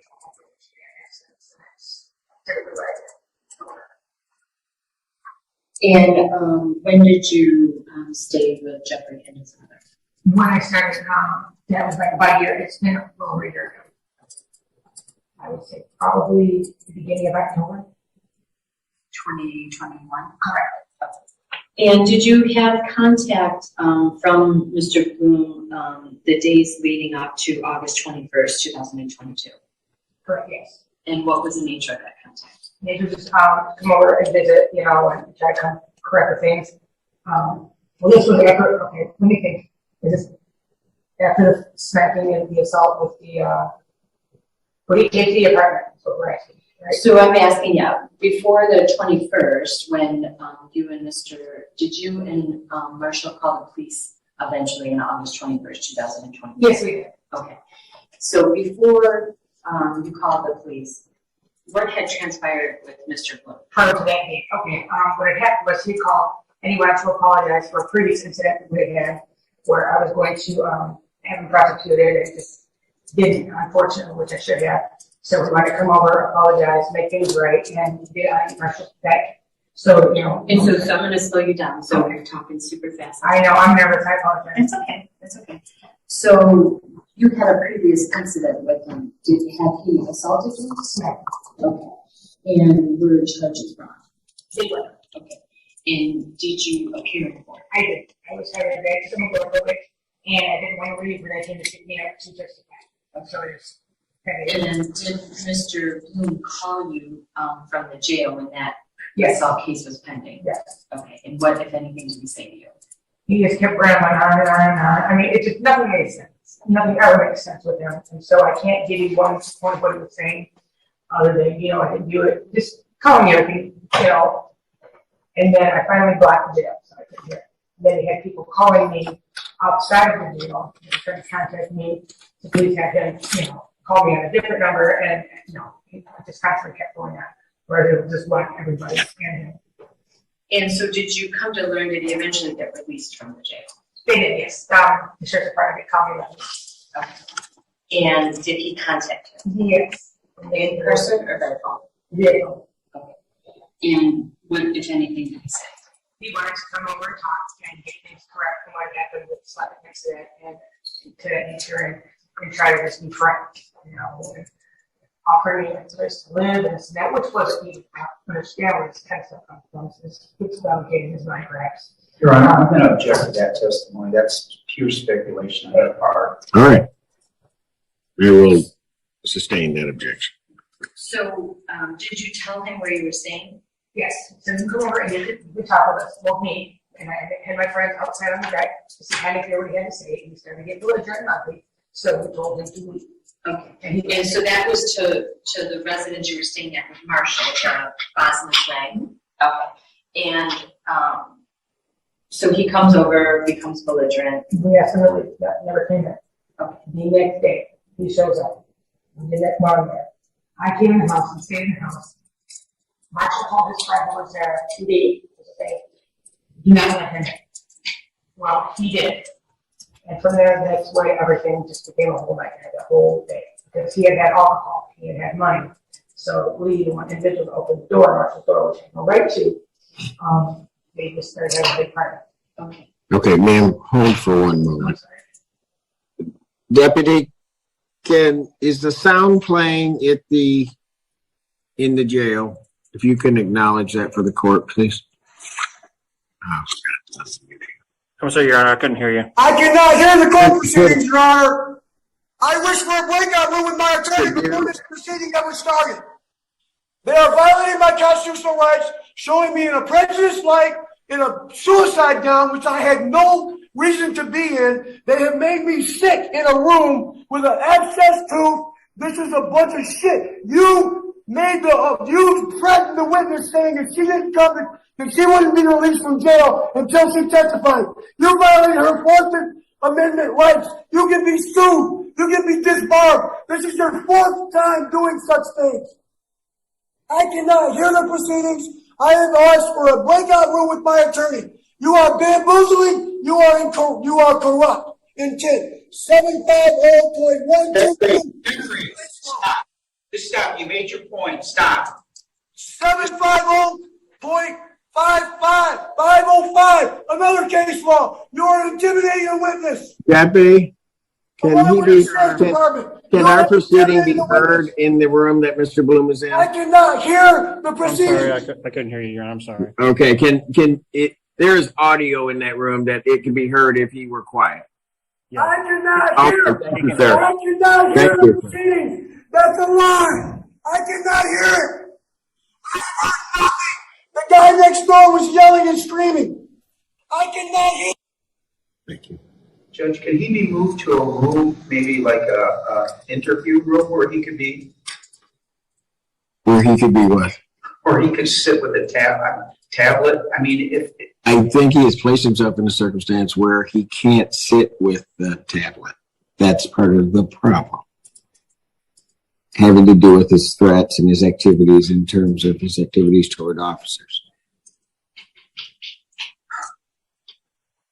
Thank you. Ms. Reiser, you may continue. The court, so the record is clear, the court is assured that the defendant can hear. So you may proceed. Thank you. Ms. Blaisdell, do you recognize the individual on the Zoom screen? Oh, I certainly do. And who is that? That is different. Thank you. The record could reflect she's identified. She's identified independent. Just so reflect that So objection. the second time when Mr. Bloom came back, did you said that someone let him in the residence? Correct. And what was Mr. Bloom's demeanor? Where he seemed fine at the time, he had a bottle of vodka, crack cocaine, and I believe he was on that seemed to be one of the. Judge, again, she's not a doctor, she can't. If you're arguing a lack of foundation, I'll sustain the objection if you. Ms. Blaisdell, you said did you see the bottle of alcohol that he had? Yes. What time was it? It was just something she was like Mohawk or small, the big one. He says he's not hearing anything. Can we just confirm, Judge, he's hearing that? I have just done that when the last time that he tried to say that he couldn't hear. I did it in the last proceeding when all of a sudden he said he couldn't hear. This is part of the game that he plays, and I'm not buying it. And I checked with the deputy there. He could hear. Thank you. Go ahead, Mr. President. And you said cocaine. Did you visibly see the cocaine? Yes, I did. They were smoking it at the kitchen table. Mr. Bloom was. Mr. Bloom and this friend, so not his friend, but And you said that you believe that he was on meth. Did you say meth or what did you? I know he was hearsay when he's. I object. I'm going to sustain the objection unless there's some foundation for. Did you actually see methamphetamine with the cocaine? Or? I did not. Okay. Did Jeffrey say anything about methamphetamine? Yes. What did the defendant say to He you? sells it and uses it. Okay. Did he say anything to you that night about methamphetamine? Not that particular night, no. Okay. So he is at the table in this apartment with Marcia's friend. Mm-hmm. Yes? Yes. Okay. And what were you doing? I was sitting on the couch, but we were in between on the couch and then outside barbecue. Barbecue chicken, cooking greens, corn on the cob, things like that. All those barbecue. And who all was there? So Everything was myself, it was Marshall, it was Lee, and it was also Jeff. the defendant. Okay. And at some point, did Lee leave? He left later on and he rejected it. Okay. And how was the defendant's demeanor? Well, I was saying this to kind of back up for a second. He was starting to follow me around a little too much, the more he drank. So I went to bed and I was taking that. I honestly put up the hours because of what they think if the state manages. So the dynamics have changed. And when you say Mr. Bloom was following you around, what do you mean? Just touchy-feely, or, I'm in love with you, and come talk to me, come sit next to me. This kind of stuff. And what, if anything, did you say? A lot of things that I probably should repeat, but, just get the fuck away from me. You're not my boyfriend. I mean, I didn't want to be perfect, and everybody's going to pick up on that. But because had you ever had a romantic relationship with husband? No. And so how many times did you tell him to get away from you? I couldn't tell you off the top of my head. I mean, at least 15 sometimes. And then he'd get sidetracked on something else, so it'd be okay. Or they'd pull him outside, Marshall, or we'd come on, hey, let's tip the handkerchief, go lay down for a while, which I wanted to do. Or I was going to go to Lee's house, who lives in the same complex, in the apartments, to get away from this. And so you eventually went into the back bedroom and lay down by yourself? correct, yes. And how do you know how long you were back there? Roughly maybe an hour and a half long. And then did anyone come in the bedroom when? They made sure that he stayed out. The only person open I ever been Marshall or my fiance. And so what happened when you came out from the bedroom? When I came out, I really just pretty much buzzed a little bit here and there. like drunk? Drunk, yes, correct. Just, and I got a plate, chicken, some greens, have more than half of that, and then leave it. At this time, then start I laid on the couch instead of go back to Marshall's bedroom. And that's where things, Lee had then left. Marshall at that point had went to bed in his bedroom, and he's sitting there by himself. He hangs out with alone drinking in the living room as I'm sleeping, and then he just started, looking up and screaming, yelling, poking in the back, poking in the face. It just, and I'm coming to. I'm just evaluating. I go, what the hell is going on right now? And then it just transferred. Got away from that. Okay, so tell us what happened. What happened? He started teaching me. He's treating like I'm just like white, born or something like that. I heard you doing this. You had sex with my best friend. I got a best friend one time was working at his mom's car. Just all these things, these accusations, and I'm going, why? Even if I didn't sleep with Tom, Dick, and Harry, why is it your business that this did not stop? And then again, he would not leave me alone. He did cook my face a couple times. And so then I moved to the next couch.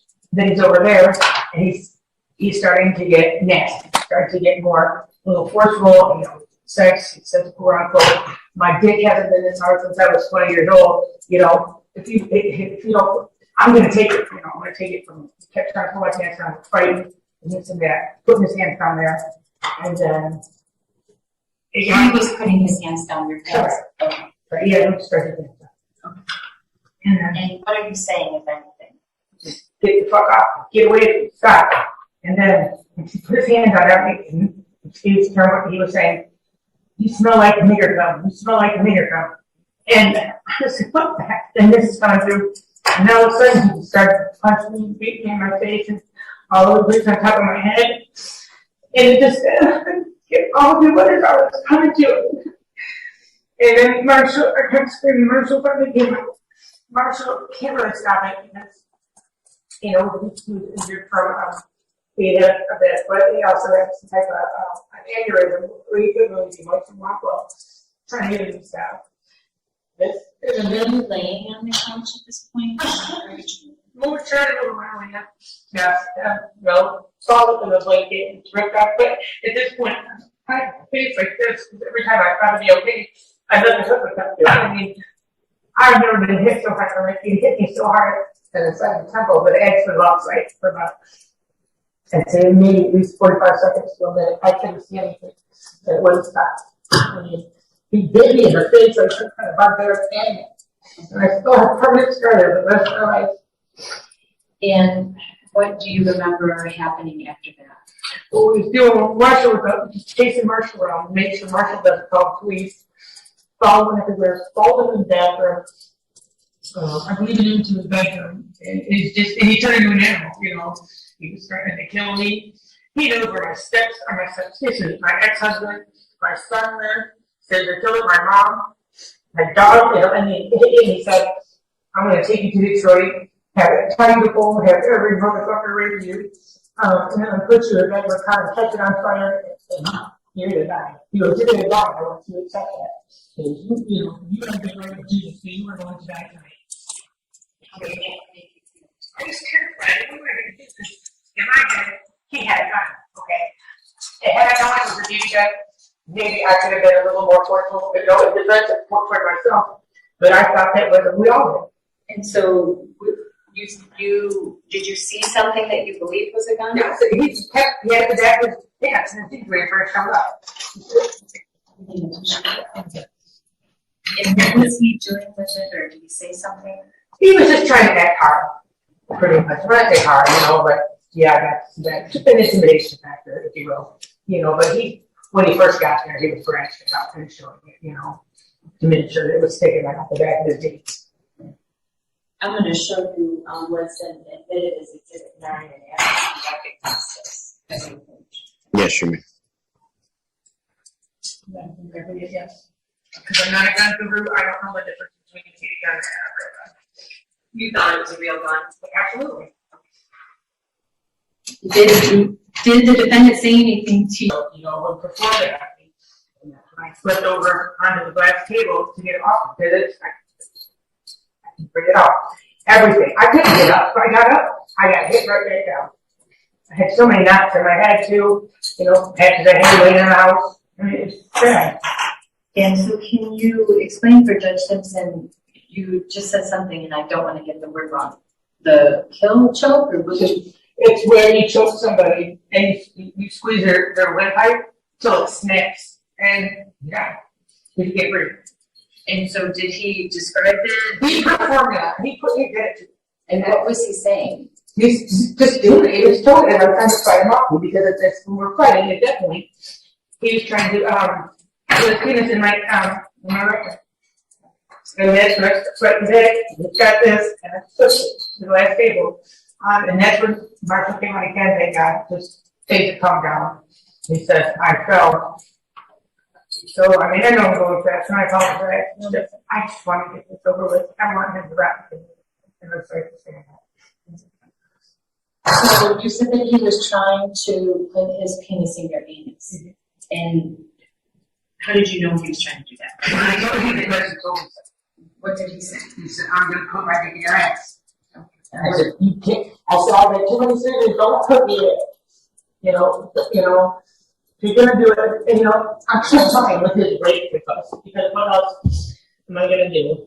They're just going to keep beating on me, and we're the good ones, none of us do.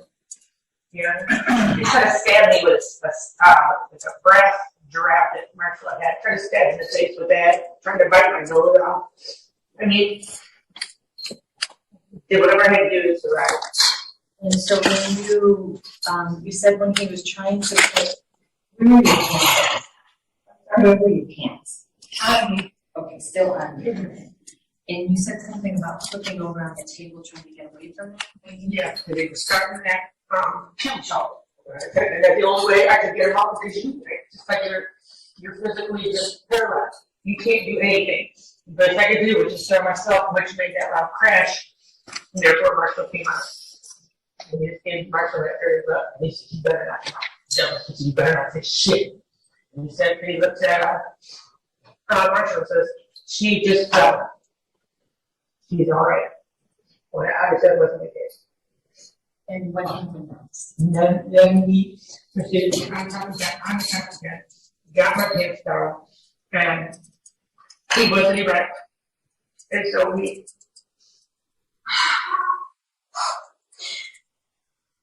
had to do real horrible on him.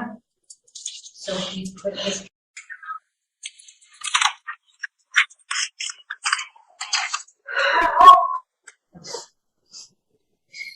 I was still getting hit in the head. It's good to get up. I was thinking about it. And Marshall felt so bad. He hit.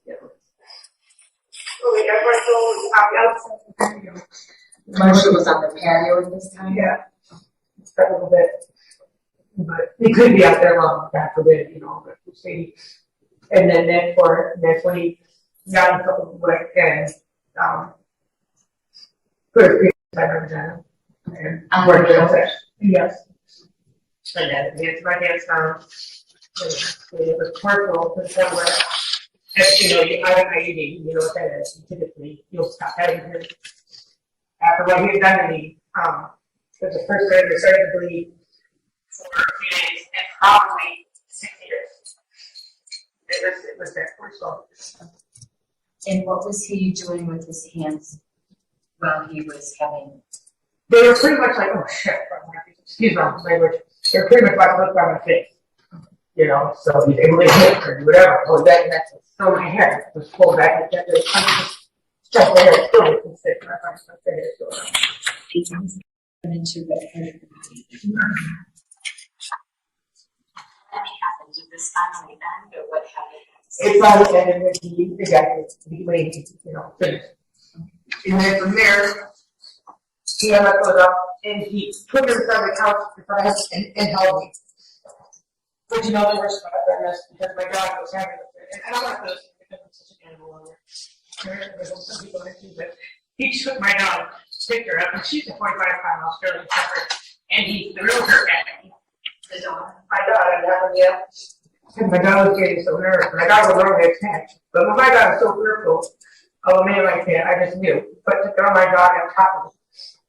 Did he make any threats towards your dog? Yeah, he wanted to cut a paw out, he was gonna kill her, and I just, you know, he tied down and watched the whole thing take place, you know.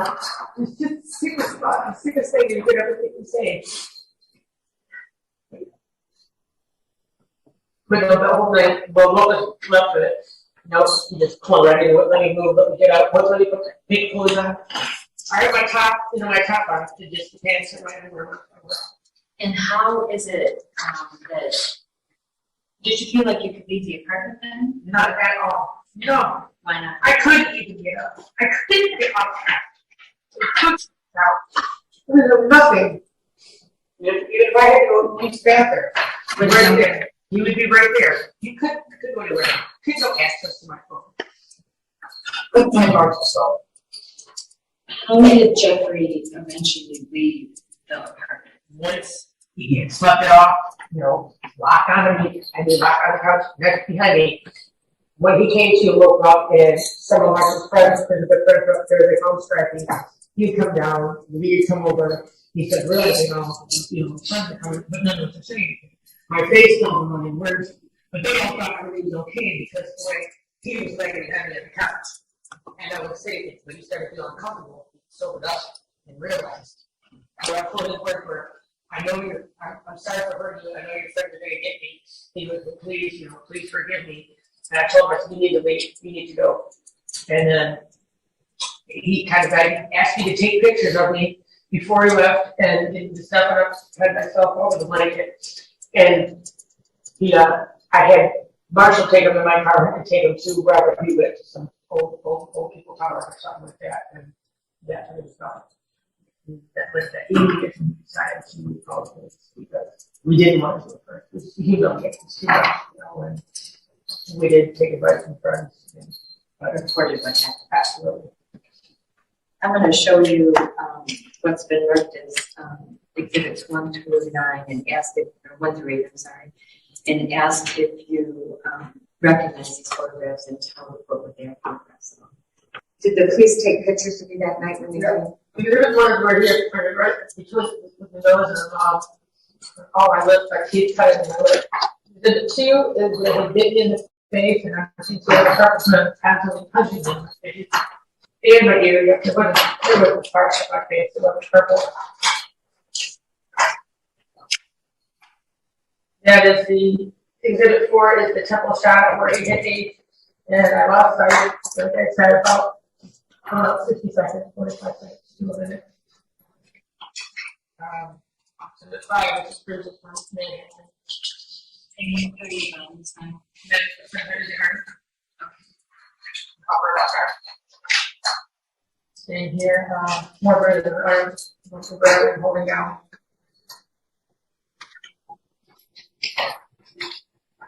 Sorry, I have some this is more little bit. I'm going to about 7. This is my right phone. It's like about money.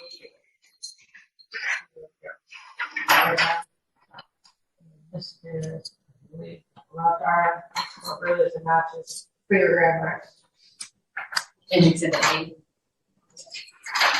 And those injuries you sustained from the assault by the defendant in this case.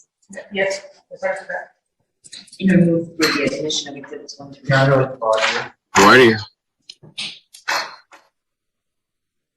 Blaisdell, you're claiming that all those injuries occurred that night, correct? That's correct. And what time did these injuries occur? Hopefully, I'd say 3 hours in the morning. I can't give you an exact time. I wasn't worried about the time. On the 21st. The date? Yes. The day of the occurred. I'm sorry? The day he showed up. Yes. The next day. I can't give you the exact date, and I apologize for that. Okay. Yes. Did you have any of these injuries beforehand? I did Let me not. just finish. Hold on, let me finish. What I'm saying is, had you been in any physical altercations with anybody several days before let me finish. Before the in August 18th? No. Okay. None whatsoever. I don't leave my home.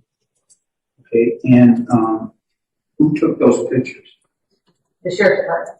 Now, you or Marshall didn't call the police until 18 hours later. The first time the police arrived at 11 o'clock that night on the 21st. That's correct. When were those pictures taken? That evening. After they arrived after 11 o'clock on the 21st? Okay. Jed, yes. You have to make Yes, sure. I'm sorry, Okay, I'm no, it's sorry. okay. You're good. So you're saying you incurred these injuries a lot earlier, correct? I incurred these injuries to be a jet bloom 15 hours prior. Okay. That's what you're asking, correct? And, Yes. and were these injuries apparent when they happened? I mean, Is that a rhetorical question? no, what I'm asking you is why you waited 15 or 18 hours to call the police and then show them your Because injuries? it was humiliating to have something like that happen. Okay? If you've never been raped and you don't understand that, you would get. I'm just asking you about these pictures. So these pictures are approximately 18 hours old from showing these injuries. Yes, and they get worse. And, But they get worse, you know, I can look you in earlier. and you're claiming that Jeff caused all these injuries. Just caused all The injuries. bite marks. The bite mark. Okay, and what injuries did you have on your face? And then clear bruises. No, I'm asking you. Bruises, bite mark. What did you have? Please just slow down. What part of your face did you have the bruises? Every part of my face. Every part. This side, the temple, the chin, the lip, the bite mark. You've seen these pictures, I correct? know, those pictures accurately reflect what you're claiming is the injuries he caused you. Correct. All right, thank you, I have no further questions. Any objection to the admission? No, Your Honor. Exhibits 1 through 8 are admitted. Thank you. No, just give them to my bailiffs if they're coming to get those. Thank you.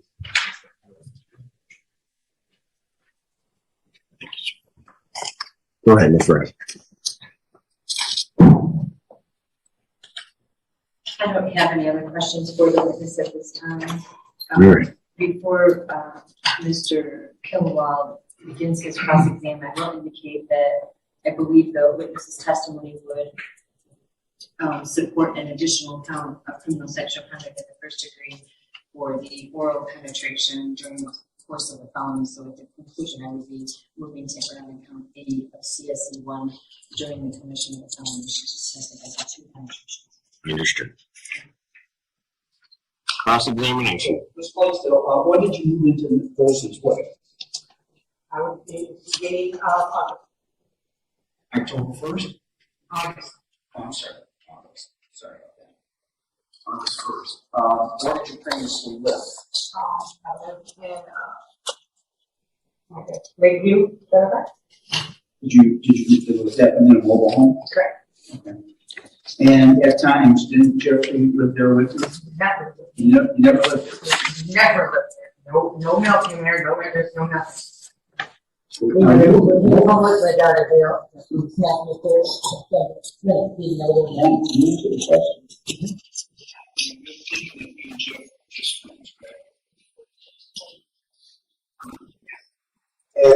Previously to this, you and Jeff had sexual relations. You never had sexual relations. Isn't it true that your 14B just report on numerous cases of domestic violence involving you and Jeff? Domestic violence. Yes, against you by Jeff, because you were partners. Never, absolutely not. There's never been a domestic violence. In 14B, you've never had domestic violence between you and Jeffrey? No. Any other courts? Every court that was where everything happened, actually here at this court, where it was when he slapped me. Previous one. And it's, That's not a domestic violence. That would have been a, what do you call it? Assault and battery. Not a domestic violence. okay, He so, did not live with me. We were not partners. and you were Let's make never, it clear. you never lived as roommates? No, only with his mother. But that wasn't really roommates. That was I was a caretaker to his mother. Are you sure about that mobile home you never lived with? He never lived. There's no mail there. There's no clothes there. Okay, There's a bag. fine, fair enough. Okay. On August 4th, you couldn't attend the hearing here. We had a hearing scheduled for October 4th. And a deputy Mace went to your home. You showed him a document. What was that document that you showed him that you couldn't attend court? August 4th. No, October 4th. October 4th, I had COVID. I tested positive for COVID. And is From that, the hospital. did you just been released from the hospital? And Is that yes? Yes, yes. and is that document show Detective, Officer Mays? Yes. And what was Actually, Marshall is the one that showed, detective because I was on the couch. Just sick. So I had the documents. And you have a copy of that? Yes. Would you provide that? I don't have it with me, but you found it. Hold on, let me just finish. Would you, at a later date, provide us a copy of that release? Well, certainly. Okay, thank you. I'm gonna object, I'm not sure why we need that. Well, because it was made part of the testimony prior, Your Honor, when the officer said he testified at the door, she showed him a release document and Well, everything. that's because you challenge. Mr. Cohen, what does that have to do with anything in this case? It's my allegation, Your Honor, that it was not COVID, that it was that she was in the hospital from a previous assault matter with someone else. So I'm asking to see that document. On October 4th, the Yes. sexual assault occurred on August 21st. So whether she was assaulted by someone in October is not relevant. It is, Your Honor, when she's claiming that she had COVID. Now, But why? But Mr. To these events that she's testified to, why is that relevant? Judge, it goes to her credibility. She couldn't have come here to court that day. She said it was because COVID. All I'm asking for is to see the release document that says that she had COVID. Why is that? Well, I'm trying to figure out why that's relevant to anything in It this goes case. to her credibility, Your Honor. That's what she. That she had COVID? No, that she showed a document that stated she had COVID. She showed it to the officers. This court heard the testimony from Officer Mays, who said she couldn't come that day. I'm just asking. Because she couldn't. The issue in that was she couldn't be here that day because. Correct. All I'm asking is for verification of that, Your Honor. It goes to her credibility. I'm not clear. I understand what. Because both could be true. I mean, if you're saying that she was in the hospital for some other reason, there are plenty of people that were in the hospital for other reasons and also had COVID. So I don't know what the COVID thing has to do with it. That's what the problem is. If your issue is, or your point is that she was in the hospital because of something else, then I'd suggest you get right to it and just ask her. Were you in the hospital for COVID? I was in the hospital for COVID. And it was not for. And I was quarantined for 10 days. And it was That's why not. I did not show, to make this quite clear. And it was not for any other type of physical assault. No. Well, I'm gonna object, even if she was assaulted in October. It's not relevant. But I just need to get past this. It isn't relevant. I agree. But if he's saying that she's in the hospital for something else, both can be true. It doesn't mean that she lied about having COVID. I mean, let's move on. We're dealing with events in August. So Okay. Have you ever been convicted of a crime of dishonesty? Pardon? You tell me. You will. Please make yourself a little more clear. Have you ever been convicted of a crime for dishonesty? Shoplifting, stealing? No, I've never been charged for crime of shoplifting or anything like that. My crimes have just been alcohol related in terms of right now just the assault and battery, and that was it. Okay. No stealing, no city clears. I work for a living. Okay. You were here on September 13th, correct? When Marshall testified? Yes, I was. And unfortunately, you didn't get to testify, but you were out in the hallway. Correct. Did you hear any of that testimony? I heard nothing. I can hear minimal, but I can hear screaming from Jeffrey. Did you ever discuss Marshall's testimony? We're not allowed to. Pardon me? We're not allowed to. Are you still living in Bolson's Way? Yes. But the comment because I'm going in treatment for the next 3 days, so I'll be done with it. You're going to treatment for what? Are you not? So, yeah. You drink every day? Currently not right now. No, it doesn't have to be every day. It's not every day. You can't do drugs. I do not do drugs. I do not smoke marijuana. I do not do that. No, nothing. You don't do crack? I'm more than happy to get the drug test and go back 6 months. How long have you been in jail now? Like I said, 10 days that I was ordered from a violation of probation. 10 days before he went into jail, did you do any drugs that day? No.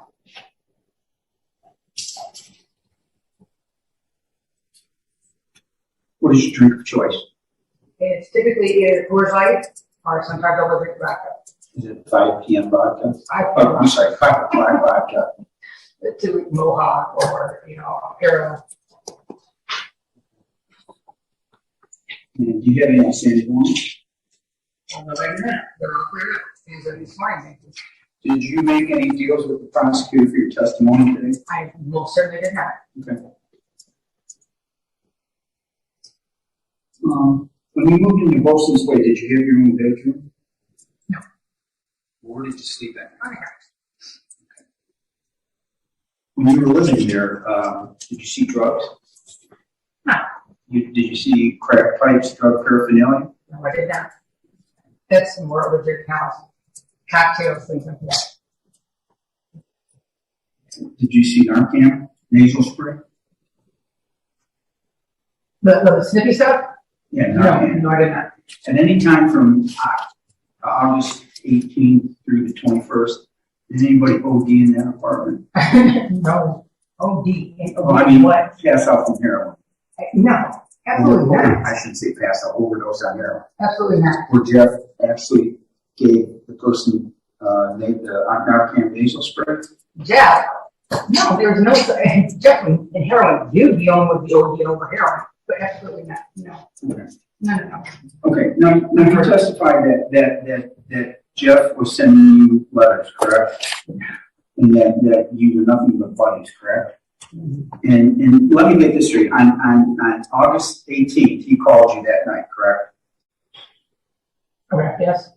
And then he had just been released from the jail, correct? Mm-hmm. And I know you just testified that he wanted to come over and apologize, but from the tone of your voice and the problems he's giving you, why did you give him Marshall's address? Because I just want everyone to say, I have a big heart. I don't hold grudges. If you want, I'm sorry. Yeah, I can get that things. Okay? It doesn't always have to be, this, that, and the other. Most people do. I'm not a typical person. Let's hear what you guys say. Okay, so Jeff came over then, correct? He apologized to you? Okay. And how long did he stay for? He didn't stay, but maybe about an hour. And he stayed specifically on deck. The wetland come in, and then he started doing a little more, and he started getting a little nastier, and so we asked him to leave. He left. Okay.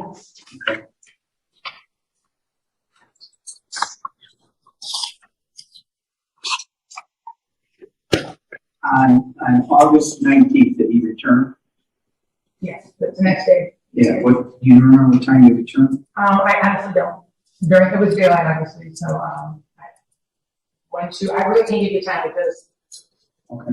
And once he returned, did he stay there for the next 2 days? The next 2 days, I don't know. He didn't? It was the same night. That was so he calls on the 18th, he stays for an hour, he leaves. Comes back the next day on the 19th, about 11, 12, 1. And then how long does he stay on the 19th? I'm making sure we have a date for it. I can't pinpoint it, but when he came the next day, that was it. That was when everything took place. From the sexual assault to the choking to the beating. Okay, that's what I'm telling you. I can't answer anything specific that you're going to ask me because that's all I know how these events took place. Hold on, let me just explain. I'm not trying to trick you. The allegations for sexual assault you're saying happened on the 21st. That's what I'm trying to tell you. The dates I can't get on to you specifically. All I'm asking you is he came back on the 19th at about 11 a.m. How long did he stay that day? You don't think he stayed there for several days? He was not there for several days. He was there 3 days. Day 1, so he came in and apologized. Day 2 was when he came in with flicker and the crack cocaine, and then all for that whole night. That next day, at 4 or 5 in the morning, all sexual assault and everything took place.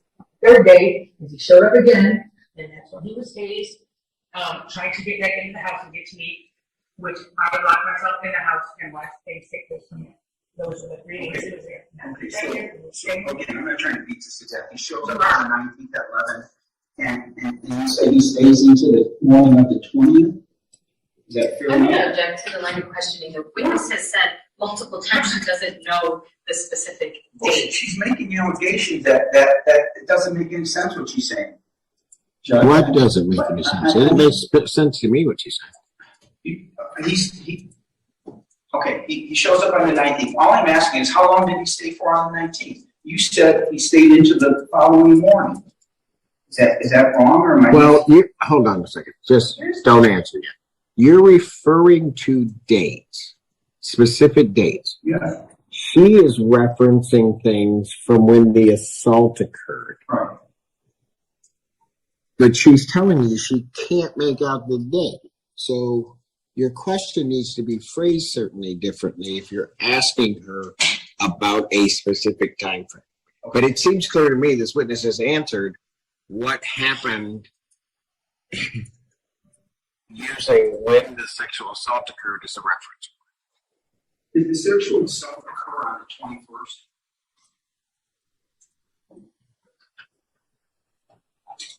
I don't remember the names. I can give you the date in order, but you know, I can't give you the date. If it was the 20th, it was the 21st, because you call one day, the 20th. That whole time frame, even if it was to after midnight, it may still be the 20th, okay, but it's 21st date. I get it. Again, I'm just giving you each day of what happened. While Jeffrey was there, were other people drinking and smoking and doing drugs? People were drinking, people were smoking, whatever else you brought up. Yes, there were. That was happening. Okay. Now, and you're telling this court you admitted you're an alcoholic, and are you telling me those days you had nothing to drink? I did not. I did not have anything to drink. When did I say that? What were you drinking? I believe it was black and beer. Do you feel like you were intoxicated during that time? No, because I went to sleep and took a hard nap sleep. I was not intoxicated. I was tired, and I was tired of being chased around by a crazy man. And did you do any drugs that day? No, I did not. I would be more than happy to say it again and again. I'm God, I'm my son. When do you believe that Jeff was high on drugs and alcohol? Not so facetious, but he always is. No, I'm talking about those specific days, man. Because a personality is when you can see it. And then it's not anybody. Did you see him drinking and doing drugs? Yeah, absolutely. What drugs was he doing? Crack. They were at the kitchen table. He had a big bottle of vodka, and the crack came out, and he's showing up lots of money to entice more people to get into his little game, so that he could hang out and stay. That was his plan. Were you doing alcohol too? What? I just told you that. I was drinking. Now, when the police came to talk to you, you initially told the police that Jeff didn't rape you. Right. Okay. How much time lapsed between them telling the police that Jeff did rape you? 15, 20 minutes. And that's because I was embarrassed, humiliated. I didn't want to go through the whole rape kit thing. It was too much. My friend actually told them the truth and told them that there was more that I needed to tell them, and I did. While they were still there, during the same, taking the same report. Okay, so you're saying that he didn't rape me 15 minutes later, he said... I didn't say, I never just said, hey, this is I told everything about the beating, the hitting, the choking, everything else. You know, he helped captain. I left out the rape part. I didn't say, but he didn't rape me. No. Then my friend said, had told Kevin Phillips that you have to talk to her again because he did rape her and she's too embarrassed to admit it, to say anything. Did you finally tell her? I did. And they took my clothes for his semen, and they also took the blanket that he used when he was on top of me. And the police asked you to do a same rape kit, correct? They did. And you refused. Why? Because I didn't want to go. Let me explain it. I am agoraphobic. I do not like leaving my home, no matter what the situation. To this day, that's why they took the pin. They can check, it's right there for the semen test and everything. I understand, but okay. And again, this is no reflection on you, but is the reason why you didn't want the same kids because you had sex with someone else? Heavens no. That makes no sense. And I did not explain to you that I was agoraphobic. I didn't want to go to the hospital. You don't know what agoraphobic is. If somebody does not like to leave their home, be around in Now, you public. testified you were sleeping, correct? And you got up after a while, and then you came onto the couch. Nope, I had chicken, had some chicken, had some greens, put on the couch, ate, and then laid back down and fell asleep on the couch. Yes. Okay, and you're saying at this time Jeff woke you up? Yes, he certainly did. And this is the time when you testified that all these things happened to you? It started there. It didn't immediately start like that. It started with choking and speaking, screaming and yelling and making accusations of sleeping with his best friend and all this stuff. And I'm just cussing back on him. You're not my man. You're nobody to me. And if I want to sleep again, I'm getting married. I will. But I don't remember the man once. But this again. This is the kind of stuff that goes to the head. I know you're not going to want to hear that, but that's true. You only know what you're hearing. And so you're saying it wasn't, and again, no disrespect, you're saying it wasn't consensual sex. I was asking, not consensual. Really? Consensual sex? I just asked you. Yeah, I just asked you. Yeah. And who was present? And again, I know this is, I understand it's very, very delicate, but who was present when you were being raped? Marshall. Just Marshall. Just Marshall. And where was Marshall at? Marshall was coming into the kitchen when he seen it. And he's seen it firsthand. He's seen it all. Okay. And I was embarrassed crying. And he can see look in my face. Ma'am, let me tell you, did Marshall try to intervene and stop? He doesn't have the strength, or he's 63 years old. Okay, he had a bad leg, and he had a blood clot in his groin area. Ma'am, in the police report, you told the police that Jeffrey manhandled him when he. See, I was asleep. I don't know about that. No, ma'am, this is the police report when they're talking to you. And in the initial police report, you said Jeff manhandled him, threw him down, caused his injury to his penis. And yet on the supplemental report, you then told the police that you were sleeping and that let me finish, that you never saw the tussle between Marshall and Jeffrey. That is correct. No, I will correct that statement. No, I did not see the tussle. That was while I was Okay, so when you told the police that you saw everything, you were lying to them? So, no, Marshall saw everything that was happening to me. No, that's not what. Listen, you see, I just told you. It was different. You see, did I hear it? Yes. No. Again, I came out with the truth that I realized. Oh my God. He's saying, you know, what he's saying, I'm saying. Let's continue to say something. Okay, so the police report where it says that you saw the tussle between Marshall that. You are correct. I didn't even answer the I question. never know to ask. Yeah, you didn't see it, but you just made it up to the police when you told the police that. Correct. You said. I mean, All right. it wasn't made up. It did happen, but it was just me protecting him and him protecting me. And during this, and again, at any time did Marshall turn and call the police while he's seeing this rape going on, or try and get a neighbor or anything? He couldn't find his phone. He could not find his phone. It was on Do Not Disturb. Where? It was on Do Not Disturb. Oh, okay. So he couldn't find his phone, or of course he would have. And that's again what Jeff was following Marshall all around anywhere he went into the apartment. He right into the And is it fair to say that you were screaming? And again, absolutely, yes. Were you screaming during this? Well, I certainly wasn't giggling, but yes, I was screaming very loud enough so Marshall woke up and came out. Okay, and my point being, man, is you're in an apartment complex, and again, I'm not saying that the walls are paper thin, but nobody heard you screaming as far as you know? Well, nobody came to you? No, when the got there, so I don't know.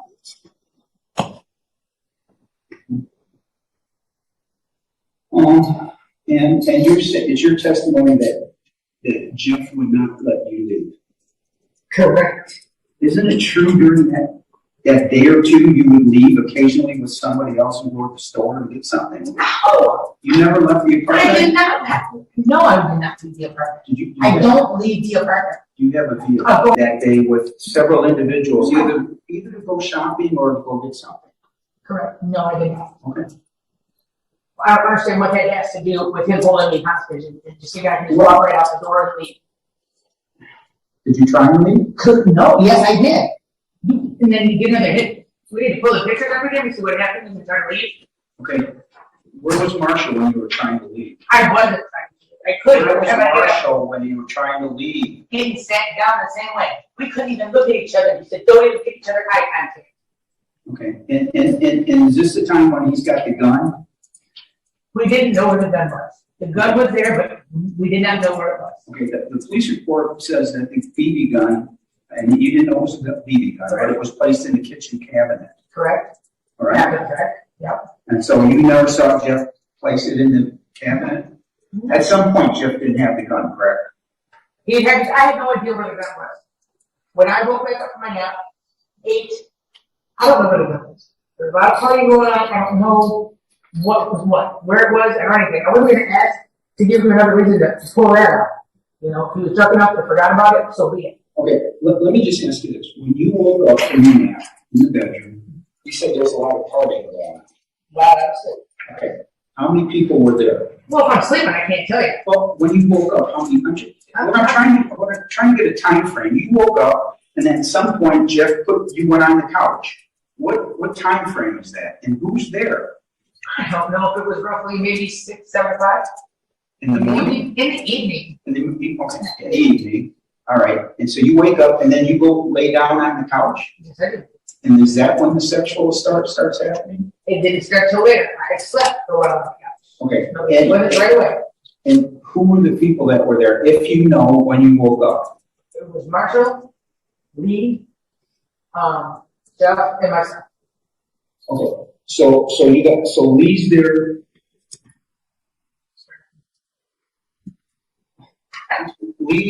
Lee's there, and was Lee present during the sexual assault? No, because he would have done something about it. No, he was not. Again, sexual assault, Tiffany, Marsha, yeah, that's it. We had to do that. Insane, my God. And at some point, you told the police that you had given this gun to a neighbor to get rid of, correct? When we found the neighbor found it. Yes, because he said, "Oh, I seen it," and he put it up further. Okay. Because we. May I ask you a question? Just listen to my question. At some point, did you tell the police that you gave the gun to a neighbor to get rid of it? Not to get rid of it, to give it to him, and it wasn't a gun. It's a BB gun.